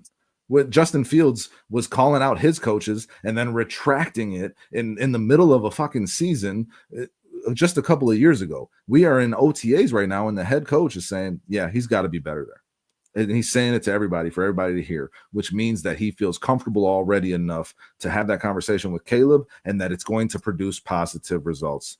That means a lot to me, man. I read into a lot of this shit. And if you guys are thinking about it, just think about when we've actually had that here in Chicago. I can't fucking remember. I don't know if I ever have seen it. And then you have all the Caleb's a diva and Caleb's a this and Caleb's attitude is piss and yada yada. And then you're reading from Ben Johnson. Caleb is so coachable. Like this, That's what Scott has pointed he out. That's doesn't what put Ben Johnson himself has said. Yeah. he doesn't put himself before anybody.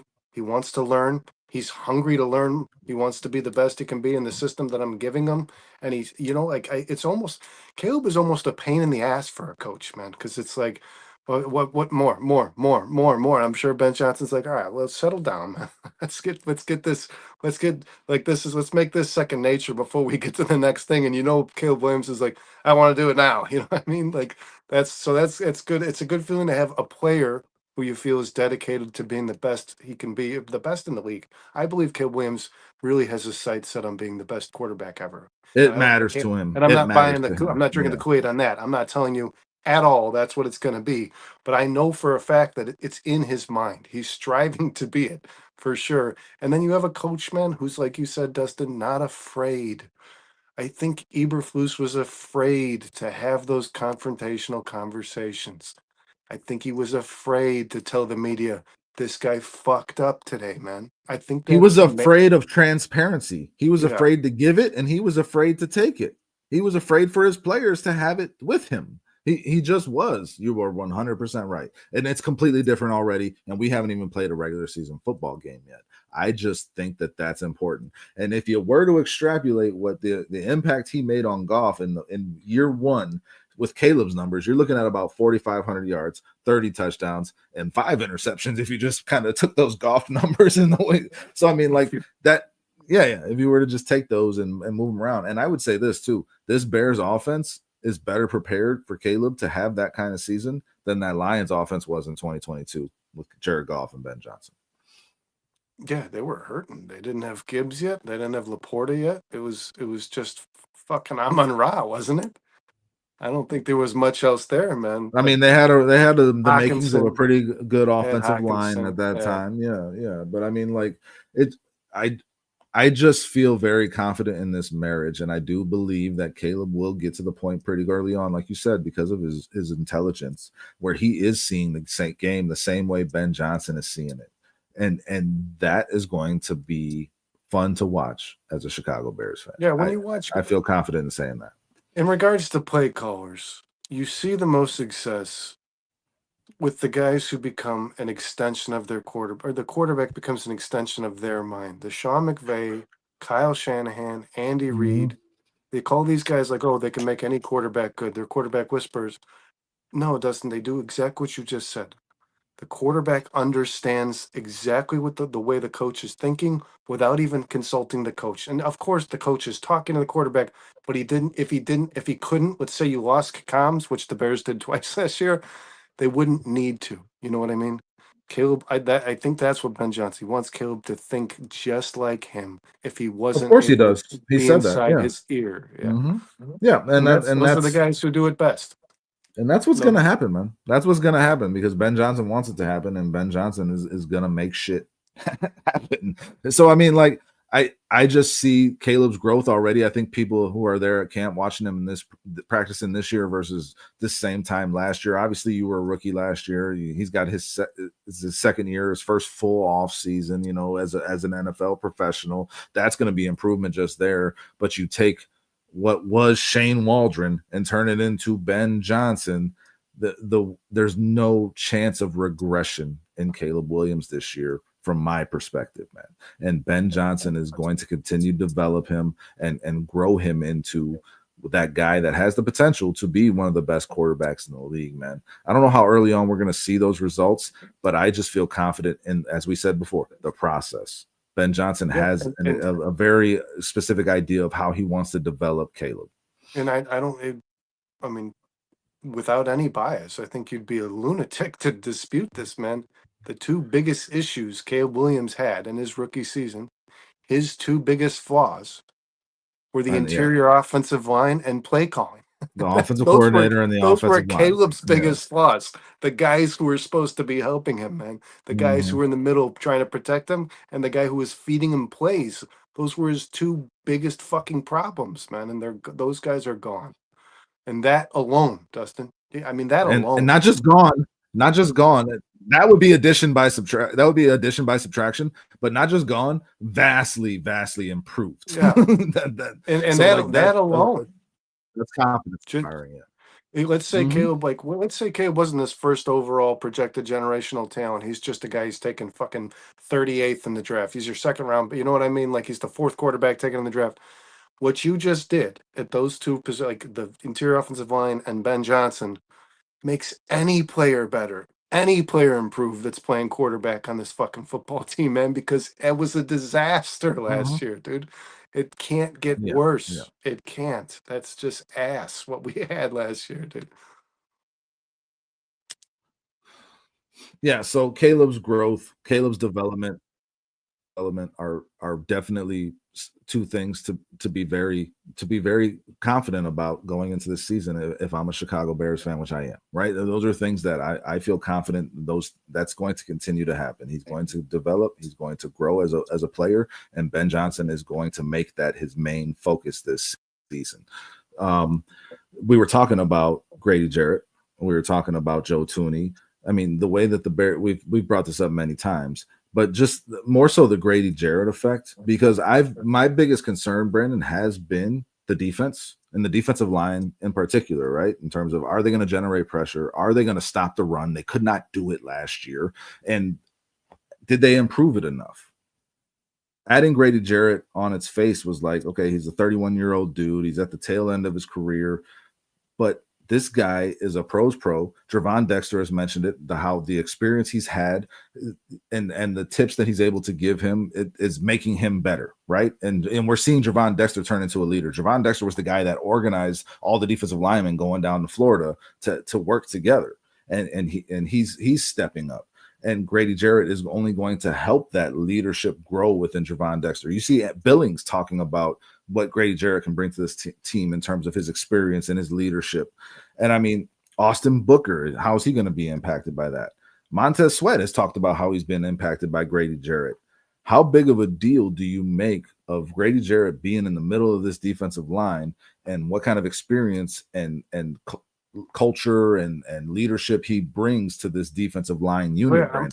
How I much do you want put to into that? I want to read this quote because I mean, by all measures, Dustin, especially at his age versus Grady Jarrett, Montez Sweat is supposed to be. I mean, especially with his contract, supposed to be the premier player on this line, and I'll dare to say this: the leader on this fucking line, because he was a captain on the same football team last year. Grady Jarrett. Mm-hmm. I mean, let me put this perspective. This is the guy who's kind of past. He's over the hill, and he's the new player on this football team, and this is what Montez Sweat said yesterday. Grady has brought a lot of leadership and experience to this room. He helps out the young guys a lot. He's also kind of played in this type before. He means this type of defense, and some players haven't, including me. So he's helping me out with that aspect too. So yeah, right now Grady's a big help. Like, I mean, that's Yeah. coming from your guy who was like in charge of this defense last year when it Who came was the on leader of this on the defense field. last year? Yeah, Yes, yes, the yeah. captain. Yes, like you said. So I mean, like the impact that Grady Jarrett is having already, and I think he will have throughout this season. I don't you can't really quantify it, but it's going to be immense. And I think it's already paying dividends in a guy like Javon Dexter. I think his mind is in a place that has never been before. I think Javon Dexter is in for a huge season. And you saw Javon play some nose as well in these practices, and you can utilize him all across this defensive line if Dennis Allen wants to. And I just think that I think they should, Dustin. I think they fucking should. what and I think they will, but I think that the hand fighting stuff, the leverage stuff, the tips to blow by that guard on and get off the line a little quicker, that stuff that Grady Jarrett tips that he can give Javon Dexter. I I mean, they're different body types, so there's going to be certain things Grady Jarrett can do that Javon Dexter can't do. But in terms of technique, in terms of those types of things, just getting an advantage mentally over a guy, Grady Jarrett is going to just pay huge dividends for a guy like Javon Dexter, man. That's what I'm most excited about. The And even the effect he's going to have motor. on Dexter. The motor too. I mean, you look at the age that Grady Jarrett plays, and the way that whatever it is that he does, man, his I don't know if it's his workout regimen, his diets, whatever he does to retain the stamina this guy has at his age, and the motor that he had the highest motor on that Atlanta Falcons team last year. I mean, as one of the oldest players on the fucking roster, this guy just doesn't quit. I mean, that's pretty apparent watching OTAs. This dude is nasty, man. And I don't know if he's the same player he was, 4 or 5 years ago, but the guy just does not run out of juice ever, which is great to have we're watching this now in the NFL. This is a constantly rotating thing, the defensive line. You know what I mean? You're constantly bringing fresh legs out on the field. And this guy at the age that he is at still running, putting more than a lot of these young guys that can on the field. It's really impressive. And I hope Javon Dexter, in whatever way he can learn from that, man, because Javon Dexter, man, is so close to being something really special. He is. But there's things that there's the motor is one of them, man. I mean, he looks winded to me a lot. And he had to play a lot, and I understand, man. He had to play a lot of fucking football last year. They were hurting, and I mean, you're down to the Chris Williams and all the others, all these other guys that you signed. Dexter Yeah, was on the yeah, yeah. field a lot, like you said, Dustin. He was moving from the 1 to the 3, wherever they could put him on the field, he was. But I think there's things that Javon Dexter can learn from Grady Jarrett outside of just technique, man. I mean, I really do, because guys like Joe Tooney and Just Grady Jarrett, approach to the game, yeah, approach have to the just done game. it Yeah. so long. They can just tell you how to make it easier on yourself, and how to help your longevity, man. You know what I mean? Like, especially a guy like Joe Tooney, Grady Jerry and Joe Tooney, how to protect your own health and the longevity of your career. These guys can help guys like Javon Dexter with stuff like that too, man. And it sounded to me, I watched a good portion of Javon Dexter's press. It sounded to me like he's kind of glued to this guy, and for good reason. Like, he knows that he should be. You know what I mean? No, yeah, he's 100% going to take advantage of it. He already is. And I just expect a huge I expect Javon Dexter to have a season this year where he is stepping into that realm of what you're talking about to be a special player. I think Javon Dexter is in for a breakout season. I mean, he Yeah, had we five and a talked half. about it. The potential Yeah, Pro Bowler on this yeah. defense Yeah, is he had five Javon and a half Dexter. sacks last year, and I think he can beat that. And even if he doesn't, I think he's going to have a bigger impact on the game. And I just think when you're talking about the Bears coaching staff and all the additions that they made, Grady Jarrett and Joe Tooney were not just additions for on the field. They were basically coaches in the locker room that the Bears added, and the effects of it are already being seen along the offensive line and the defensive line, and that just super smart moves by the Bears, man, to add guys like this to the defensive line and the offensive line, two units that really struggled last year with maintaining that leadership, man. Well, And yeah. then the depth that they added is going to help the rotation on that defensive line, like you were saying, to where Javon Dexter's not getting winded and Grady Jarrett's not getting overused, and it's just going to look a lot different this year. The more I think about it, like this defensive line is going to be a lot better than I thought coming out of the draft. The Yeah, more I I mean, think about it.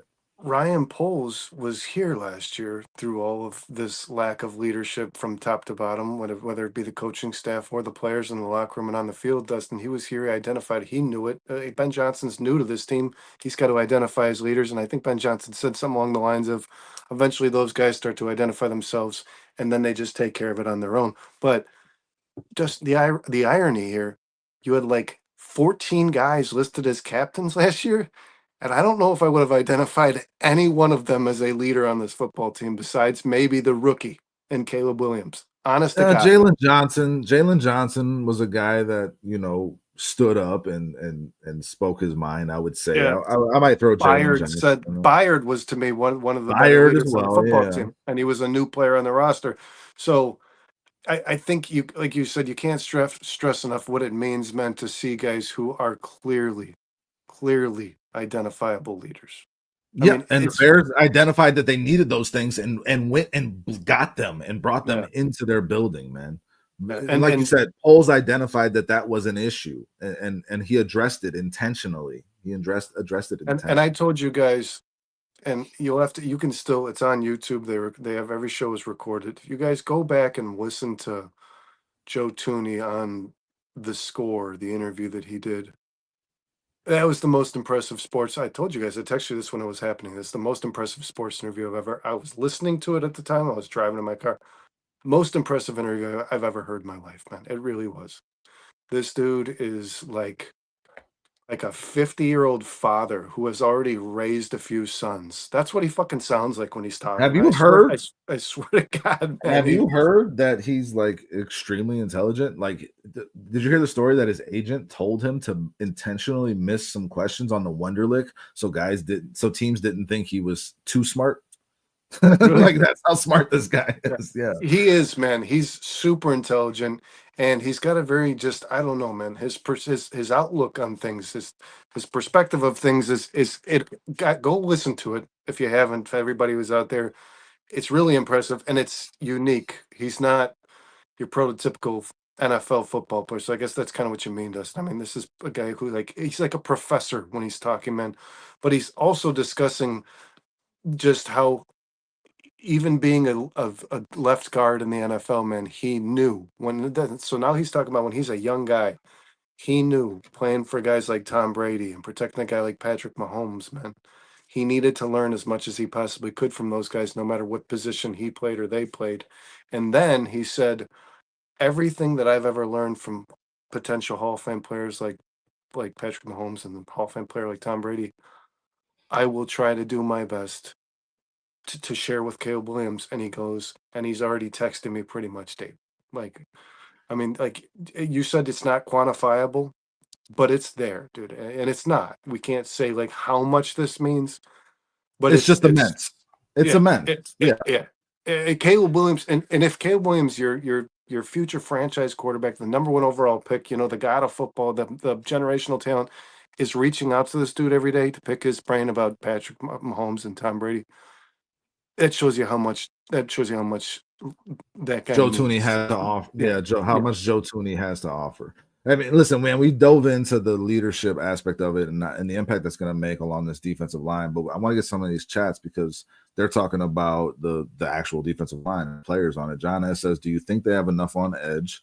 And let me just go through a few of these, and then this will be a conversation. Shy Tech says, "You guys think Dale will be more of an impact pass rusher because of the better D line compared to the Colts?"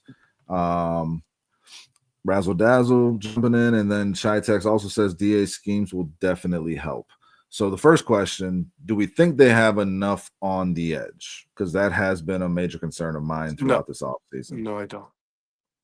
See, And I'm not drinking the Kool-Aid because my answer is no to that yeah. question. It's been no since the start of the offseason, and it's going to remain no.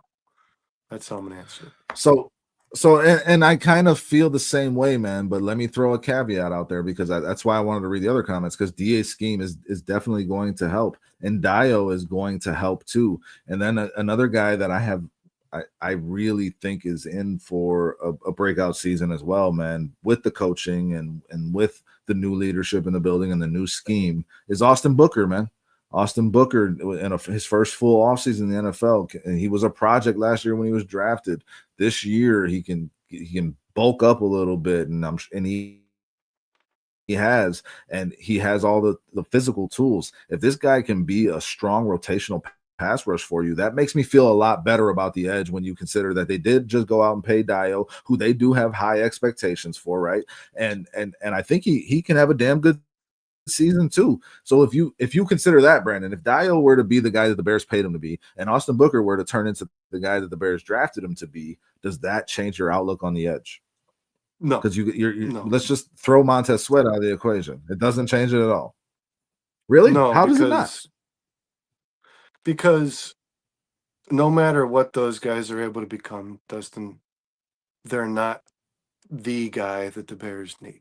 There's none of these guys are going to be the That guy that alpha edge rusher. every Yeah. successful football team has, and not only has, Dustin, when they get him, it's the guy you fucking sign again and again. It's the Miles Garrett. You know what I mean? None of these guys are going to be impact players like that. And I'm How sorry, many like teams have that guy though, Brandon? How many the teams in the successful NFL ones, the ones have that are that guy? constantly there at the end of the road, man. I mean, Well, the honestly, Browns are not successful with Miles Garrett. the The Chris Bills didn't have Jones. one. Yeah, for sure. I mean, it's not just edge, right? You're going to include the whole Yeah, defensive you just line have here, that but guy that's too much to handle, man. The T.J. that you got to Watts, the send Nick double teams Bosa's, to. the Yeah, Aiden yeah. Hutchinsons. You just every team has at least one. Good football teams have at least one of these fucking guys, man. And there's a lot of people out there, man. They're gonna throw in. They're probably gonna come in the chat and read it right now. That Montez Sweat is that dude. I I don't don't know if we agree. got that kind of chat tonight. We'll see. I don't agree. I don't think. I think Montez Sweat kind of is what he is, and I don't And think it's a he bad has thing. never been that guy. He's never been that No, guy, Brandon. and Not throughout his entire career. and No. I think with the eighth highest salary at the position, he He doesn't should bring be. enough. Yeah, Yeah, yeah. He should and be that guy getting paid like that. and But we've Austin Booker discussed can that. take great strides, and Dio could take great strides. I still don't think you have that kind of guy on this football team, man. And to me, sure, maybe I'm wanting too much. Maybe it's a pipe dream, man. But I will always say I want that fucking guy. I'm always gonna So have that opinion. If Jervon Dexter turns into that guy, does that change? You know what I'm saying? Like That's Jalen, we talked about this. That's the biggest.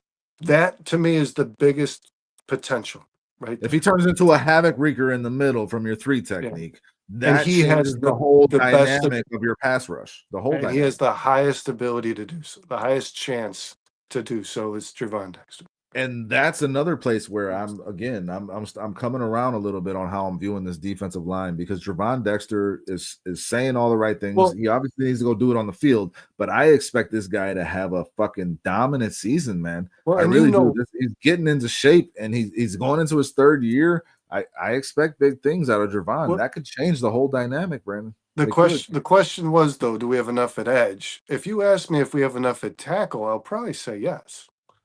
I like the tackles. I like Shamar Turner, the draft pick, man. I do. He was a second round. I mean, it's a good football player who I think these guys are going to get more out of. I have no doubt about that. I like Jervon Dexter. I like Grady Jarrett. I like Andrew Billings. I mean, the stuff you sent me today, Dustin, about how highly this guy rated as a pass rusher. He's a Yeah. fucking 335-pound dude. I mean, Dude, he was double I teamed on 72% of his yeah, snaps. the third Double highest teamed on in the league, right? 72% of Yeah. his snaps. Yeah, it's up there. Yeah. And So, I like, if think you bring that back to this defensive line, which you didn't have the whole entire second half of last season, that makes a huge difference as well, does it yeah, not? I think in the interior defensive line, guys, I like what Ryan Poles did. I thought he went out and addressed it with getting Grady Jarrett, and then he added even more by drafting Shamar Turner. I was really surprised the Bears didn't draft an edge, and they signed Deo, and they expect better things out of Booker. But They weren't in the position to get that guy in this draft either, no, though. I don't know that the They guy even weren't besides existed in Abdul this draft. Carter, I don't Yeah, know that yeah. that guy was even there. But I do still think that they're Maybe going to. Mason Graham. I think they're going to spend some draft capital next year at the edge position, some high draft capital, and I think they will be without that piece this year, Dustin. I think Deo can improve. I think Booker can improve. I think Sweat can even get better from his performance last season. None of them are going to be that guy. I really don't think Well, so. but if you're talking about that guy at the edge, I mean, the Eagles didn't really have that guy last year. They had Jalen Carter at the three technique. He was their game wrecker. And I don't know why I'm blanking on the defensive end's name that had 2.5 sacks. What in the Super Sweat, Bowl? Yeah, yes, Sweat, Sweat, Josh Josh Sweat. Sweat. There you go. Yeah. Now he was a beneficiary of Jalen Carter's havoc that he wreaked, as far as I was concerned, and I think he got overpaid a little bit. He's a solid player, but they didn't really have that guy at edge. The Chiefs didn't have that guy at edge. Those were your two Super Bowl teams, man. All I'm saying is that having that guy at edge does not equate Nick Bosa on the Niners. That it didn't make them any more successful. TJ Watt on the Steelers, Myles Garrett on the Browns. There are teams that have that guy and they're not finding success. It's not just one guy. It's a group of guys. It's a rotation, and you do want that guy that draws that attention. And it'd be nice to have him, but not every team has them, and those teams can still be successful and find success. That's all I'm saying. And if Javon Dexter turns into that guy that starts applying that pressure up the middle in that quarterback's face, then everything looks a lot different. And if Austin Booker can become, an Aldon Smith type player, which I think he can be, I mean, that's a pretty high it, bar, it man. is. It is 100%. Alden But Smith was that's that guy, dude. He was but that guy. yeah, for sure. And all I'm saying is I saw glimpses of that in Austin Booker at Kansas, man. The same type of player. Yeah, And I think the, he can turn into that type of player. So I the, mean, I guess this is a glass half full look. Maybe this is some Kool-Aid shit, but for razzle dazzle. But I just keep, the more I keep thinking about it, I was very low on this defensive line just a couple weeks ago, man. But I'm feeling good about some of the player development that's going to happen with these coaches, and I'm feeling good about the scheme that Dennis Allen's going to put out there, and I'm feeling good about the potential for a Javon Dexter like breakout, holy shit, I'm here type of season, man. well, So those things make me feel a little more positive. how do I feel about the edge, though, is a different question to me than how do I feel about this line overall. I feel much better about this line overall. Razzle Dazzle says I'm right. That He said, "Oh, you're right." Hey, I feel a lot better about the line than I did going into thanks, bro. last off season, man. At the edge So position, I always Dustin. This team is built on this. I mean, the Chicago Bears pedigree is a good middle linebacker and a pass rusher that leads the league and that gets somewhere in the top of the league in sacks. We don't have either, and that here, hurts, man. Here's another thing I was thinking about, dude, because this is a defense with a lot of the same parts. They've added some, but let's just go back to last year, the first 6 games of last year, 7 games. This was the best red zone scoring defense in the NFL. They did not allow, this defense was standing on its head and helping this team win games. Why can't they find that again with a new defensive coordinator and a new head coach? And they've added talent to this defense. They didn't lose any. They just added. Yeah, let's hear it. They're not gonna start next season for 6 weeks with Will Levis's and fucking Anthony Richardson's and all that nonsense, man. I mean, we had a cakewalk. JJ McCarthy. We had a cakewalk of a schedule to start that season, man. I just I don't know, man. When this team faced against really quality offenses, they got fucking carved, Dustin. They did. And you can say, and Sean and everybody can tell me, well, yeah, but it started after the injuries suffered. No, it started when you played some real fucking talent. Okay, Brandon. That's when it started. Brandon, JJ McCarthy, Jared Goff, Dak Prescott is a good quarterback. That's that for Jared sure. Goff has torn the Bears apart for the last few years. Yeah, but I'm just not. You're the one that was telling me he's going to regress because he doesn't have his offensive. Oh, he will. Yeah. He will. Geno Smith. Yep, this is a much better quarterback group than they said, because then you got Jaden Daniels, and then after that you got the Saints, Tyler Shuck, Spencer Rattler. What the fuck are they doing over there? The Ravens, Lamar Jackson, Joe Burrow back to back. Then you got the Giants, that Jackson Dart, Russell Wilson combination. JJ McCarthy again, potentially Aaron Rodgers unless he gets hurt. And then we got Jalen Hurts, Well, Jordan. and I don't want to They word it are the wrong way, playing man. better I quarterbacks. don't They are. I don't You're want to right. just I don't want to just make it sound like when I say Will Levis Thank you, and Phil. Thank you for joining when us, I bro. say Hit Will that like. Levis, when I say those names, Oh, Will Levis is the worst quarterback well, I've when I seen in say the those last names couple of though, years. I'm not He's just awful. talking. It wasn't. I shouldn't have let it that. It's not just the quarterbacks. They played bad football teams. They play bad Okay. offenses. Yep. They play bad offenses. That's for sure. Yeah. Yeah. Yeah. You're right. All I'm saying is we saw this team doing really well on the defensive side of the ball to start last season. And those players are here, and they've added some more players. So it's possible that they can figure this shit out again. If I have a concern about one side of the ball, offense or defense, I feel much more confident in the offense because my head coach is the offensive coordinator, and he doesn't seem to fuck around. And they've added a lot more talent on offense in my mind than they have on defense. But this defense, Dennis Allen ain't a slouch, man, and the players they've added aren't either. I think Dio can be a damn good player, and we know Grady Jarrett is, and we've talked about his leadership already and the impact he's having on these guys and how that can just multiply and make the guys around him better.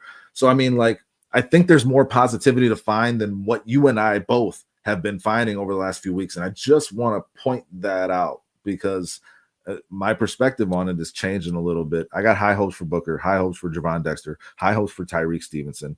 And I'm excited to see what they do. I mean, Yeah, they and I could don't fall want to. flat I on don't their want to face. downplay the talent on this.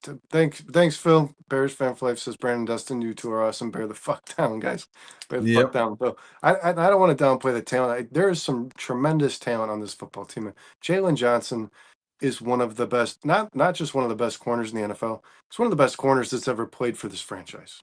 I He's mean, one of the he best will. defensive players Yeah, in the he NFL. he Yeah. will go down as one of the. And this Bears team is known for its defensive prowess. This is one of the best guys I've ever watched in a Chicago Bears jersey in my life, man. We didn't I even mention can't, Jaquan bel Brisker, Brandon. I We can't didn't even believe how much he makes. It's ridiculous how Ryan Poles got away with that, dude. 13 Um, million a year for Jalen yeah, it's Johnson. Yeah. insane. But when I look back and I think Will Levis, Anthony Richardson, a Rams team that didn't have Cooper Cup or Puka Nacua, then you Yeah, went and to Stafford hadn't figured Jacksonville. it out that season yet either. Jacksonville out of the Trevor Lawrence country. sucks. Then you Yeah, had the Trevor. Panthers. Then you Yeah, played the Cardinals. and it I was mean, the Andy Dalton Panthers, bro. It yeah, wasn't even the Bryce and then the Young. Cardinals when they had a rough start too. That Cardinals like Marvin Harrison didn't really get integrated at all in the first half of that season. I don't know. I'm looking back, man. I'm just thinking to myself like, how good was this Drake defense? May and the Patriots. Yeah, no, for sure, Yeah, man. There was a lot of fluff on that schedule. The Bears got really lucky and they didn't end up taking advantage of it when it was all but said they and got done. kind of screwed too It, in it, the back end. Yeah, yeah, for sure. But they didn't take care of their business on the front end as well as they no, should they have. didn't. Because those teams were as bad as we expected, Brandon, in a lot of ways. But and the schedule this year is obviously way harder. This is looks like the hardest Yeah, schedule in because the that Vikings NFL team's going to be a going into tough the team no season. matter who's. So I shouldn't have led with quarterbacks because that Vikings team's going to be competitive, Dustin. They are. They're And, going to be and if there's a guy who can get it I knock JJ McCarthy. I'm not the biggest fan, but if there's a guy that can get it out of him, it's KOC. It's yeah, Kevin O'Connell. and that And, defense and is Justin frightening, Jefferson man. is out there saying that JJ McCarthy is the next Joe Burrow and shit. So I mean, like, Yeah, well, maybe I'm I'm not. wrong. No way I'm in not, hell. No. maybe I'm wrong on JJ McCarthy. I don't think he's a good quarterback. I'll But I take mean, Jim like you Harbaugh's said, word for it. the coaching staff there, the head coach is the play caller, and he gets it out of And the quarterbacks defense is really with less. talented, So very yeah, talented, man. yeah. Loaded up.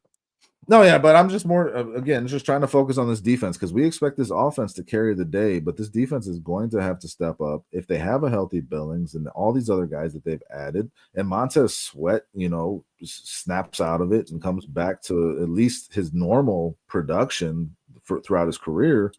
We could see this defense step up in a way we're That not expecting. and that's Dustin, where our concern, and me, you were the same as me, man. And the linebackers, I do think are going to improve. I do. I think Edmonds Yeah, and yeah. Edwards will both play better.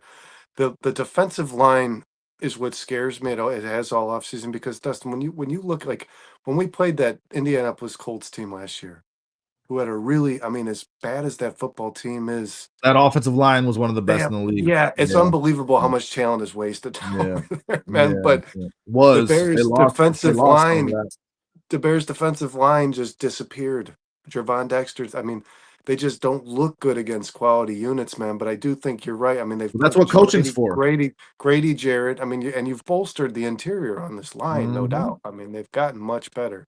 So that's where it's gonna. To me, that's where the battle's gonna be won and lost. Because, like you said, Dustin, even if you don't have that guy, the Bosa's or the You got to Aiden get pressure up the Hutchinsons, middle. You yeah, got to get pressure up something's the got to middle. give, man. Yeah, Something's got to yeah. give.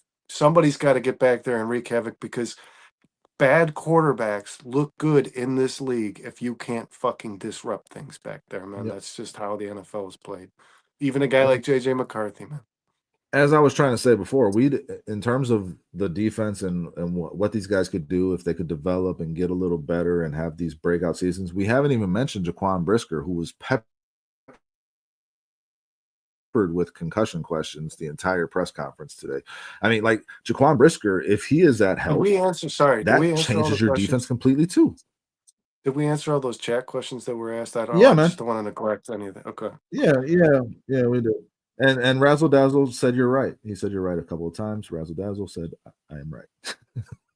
Yeah, KOC is a stud of a football coach, man. Okay. It's pretty Love the remarkable, cock. honestly. That's the next Kyle Shanahan in the NFL, man. I mean, that guy has clearly shown that he can do a lot with less. I'm sorry. Darnold had a good year, It's man, not but the Darnold's gonna go fall flat on his fucking face, and you know that, man. That's just what's gonna it's happen. not the size of the cock, it's the motion in the ocean, man. Like he Yeah. can make it work with whatever he gets. So like I said, if JJ McCarthy can get it, can have it gotten out of him by anyone, it will be Kevin O'Connell. Yeah, you kind of. I think I lost you. And I might be eating some crow on that. I don't think so. Yo, I lost you for did a I freeze second. out there a little bit? It's probably on my end, man, because whenever I go back and watch I'm these back, shows, unfortunately. when I lost you, you're there, and I'm the person that's fucking. When I go back and rewatch, I'm the guy that's you've been cutting out sometimes too. Yeah. No, I saw my Wi-Fi Did you getting a just little put up the finicky there. Derrick Rose jersey? Was that always there? No, I've been. Oh, okay. I like it. I didn't notice that before, man. Maybe you shifted the camera a little bit. I didn't notice. But yeah, let's get to Jaquan Brisker because that's going to be a player. Jaquan Brisker, man, he says he's healthy. They're going to need him an awful lot because without him, it's just Byard and a combination of Owens and Hicks, which that was another huge concern of ours going into this draft, man, into this offseason. The Bears did not really address it, so they have to be banking on Jaquan Brisker. And I think he said he had to basically retrain his nervous system in order.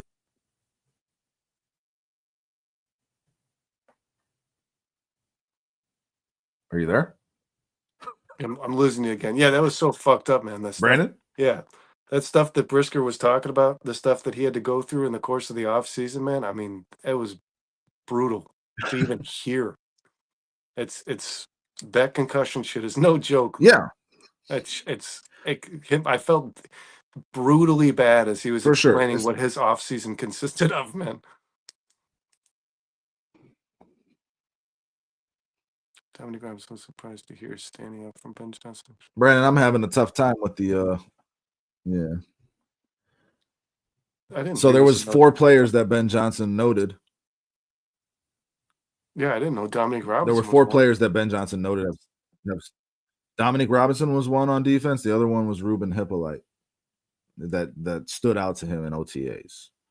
And then on the offensive side, it was the tight end Joel Wilson, I believe, and Kyle Monungai. So those were the 4 guys that stood out to him when a reporter had asked him that question earlier in the day and asked him to think about it, I guess. So, I mean, Kyle Monungai, Wilson, Hippolyte, Dominic Robinson. He talked. But he talked about Dominic Robinson getting the edge on the left tackles consistently. I mean, obviously they're not playing with pads, man, so it's hard to take anything away from OTAs, as I said before. But Dominic Robinson is putting his best foot forward, man. This is a guy I loved when the Bears drafted him. I had high hopes for him, and then he just didn't play, just completely inactive. Like if he makes this roster and the Bears get something out of him, that changes the dynamics of your edge rotation as well, man. And real quick about Jaquan Brisker, Dustin, I believe I heard this watching Kyle and Sean show. I believe when he kind of threw his body at Roma Dunze when he hit him a little too hard. I believe he was Al Harris did say something to him in regards to like, dude, this is the stuff that's getting you in trouble, man. I mean, like it's good to wrap players up Well, and good clean tackle, but like don't be killing yourself, man. Don't be out there doing what you've been doing your whole career. That has to change. You can't keep doing it, man. And he can't. He can't keep treating his body like a pickup truck, dude. plays the Just way he trying to run plays. through people. Jaquan Brisker is the player that he is, man. I don't think that's going to change. I don't think it's something they're going to be able to coach out of him. I think he's just going to need the Brisker changing the way he tackles somebody, bro. I don't see it happening. Obviously, if you're hitting somebody without even pads on in OTAs, like you're Yeah, it's probably a trend that's not going to change. Yeah. Yeah, that's a good point, man. That's a good point. And you know what, man? he just wants to hit people, man. We're talking about the accountability and the things we see that are different. I believe Ben Johnson because you think that sounds like propaganda, man. When you talk about Dominique Robinson and Ruben Hippolyte, it feels like propaganda, but I believe it. I believe that to be true, man. If he's out here saying these guys are standing out, then I believe that that's the case. I really do. You know what I think? I think he I think he dug deep for some guys to stand out that he wants to motivate. Because obviously, I'm sure there were other guys that were standing out in a better way, but they're your big name guys. I think he intentionally named some guys that are under the radar because he's trying to motivate them, man. That's what I think. I don't think it's propaganda, but I do think that if he was answering that It's an question honestly, obligation. yeah, well, not necessarily an obligation. It's a tactic. It's a motivational tactic, trying to get something out of these guys that he wants to see it from, consistently. That's what I think. Yeah, and real quick, Razzle man. Dazzle agrees on Jaquan Brisker. It's a second nature for him.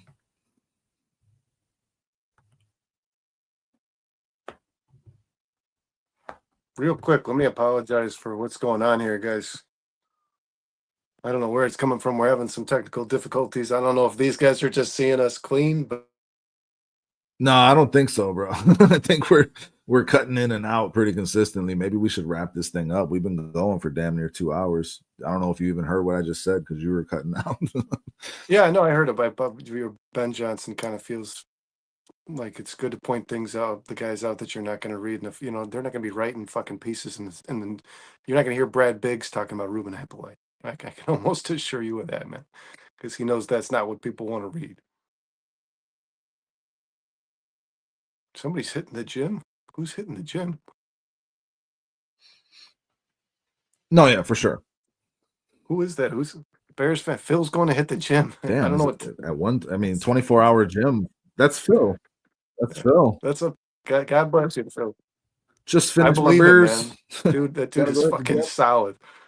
We met Phil, guys. He came out to our live show, and I believe Yeah, him. he's kind of jacked. Kind of, slightly. Yeah.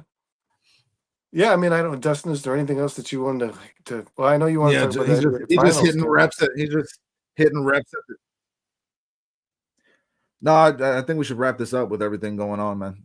In terms of the technical shit, like I mean, it's getting a little rough. The finals were crazy. Halliburton hit a game-winning shot. The Pacers are that team that just never give up. So good for them, man. Don't count them out at all. That's going to be a better series than people expected. I find myself rooting for that Pacers team. It's weird. And hopefully every game ends in that fashion because that just I makes don't for think good so. basketball, man. But you know what There's I going to mean. be Like, hopefully yeah. this is a good basketball series because by all measures, man, there's a lot of experts out there saying that this Thunder team's gonna run that team over. And obviously, after game one, not so much. No, I thought going into it was a much better matchup for the Pacers than people realize, man. And that they have ways to exploit that Thunder team, and they like to run and they like to play full court defense. I mean, and they, like I said, they never quit, man. They never quit. So it's going to be a fun series throughout, and it was certainly really good basketball played tonight. That entire game, a Yeah, lot of and the fun to player, watch, man. and we're coming to see that the player the Bulls decided to pass on is one of the best in the NBA. That fucking hurts. That kid is a stud, dude. Yep, Halliburton is a Halliburton. stud. He's a stud. Have a good So night, Razzle Dazzle. Thanks for joining us. Yeah, let's give a shout out to all these guys in the chat, man. Phil was in here, John S, Razzle Dazzle. I'm glad to have you aboard as part of the 4 Stars network, my man. Shy Tex. Who else did we have in? We had Shorty in here earlier, Cliff Victoria, man. Everybody Foster. in here. Foster, Scottish Bear. Bear Mysterio was in here as well, joining us from X. We got a lot from X tonight, man. I mean, there's much higher percentage of X than we've ever had. So thanks to everybody for joining us, man. Jump over to YouTube and make sure you're subscribed if you have not done that already. We put out content, 4 days a week. We got this Saturday, we got the Northside 9. Monday, we got the House Hall Hangover. Wednesday, Kyle, Sean, and Jay are up there for the Barely There, and then we come back again on Thursday for the Bare Minimum. We work all day, and then we stay up all night talking shit about the Bears and whatever the else we want to talk about, arguing about Aaron Rodgers for some reason. And hopefully with the new segment next Thursday, man, because we should find a piece for that. I was excited about that. We're gonna do same here. Same here. We'll figure. we're There's gonna do always something some crazy like shit going on. We Yeah. can find something. We just got to prep a little better. The But world's prep's a not crazy place, man. You know that's gonna be there. Yeah. It doesn't always have to be sports either. We'll figure it out. But yeah, prep's not our strong point for this show. Well, we both worked long ass days leading up to this. Yeah, show. man. But I think it's good, man. I mean, we just riff and we bounce off each other and bounce off the chat, man. Again, thanks to the chat. We kept it really really interactive and engaged throughout. So appreciate everything y'all brought to the table as always. That's all I got, Brandon. It's been a fun time. Always good talking with you, bro.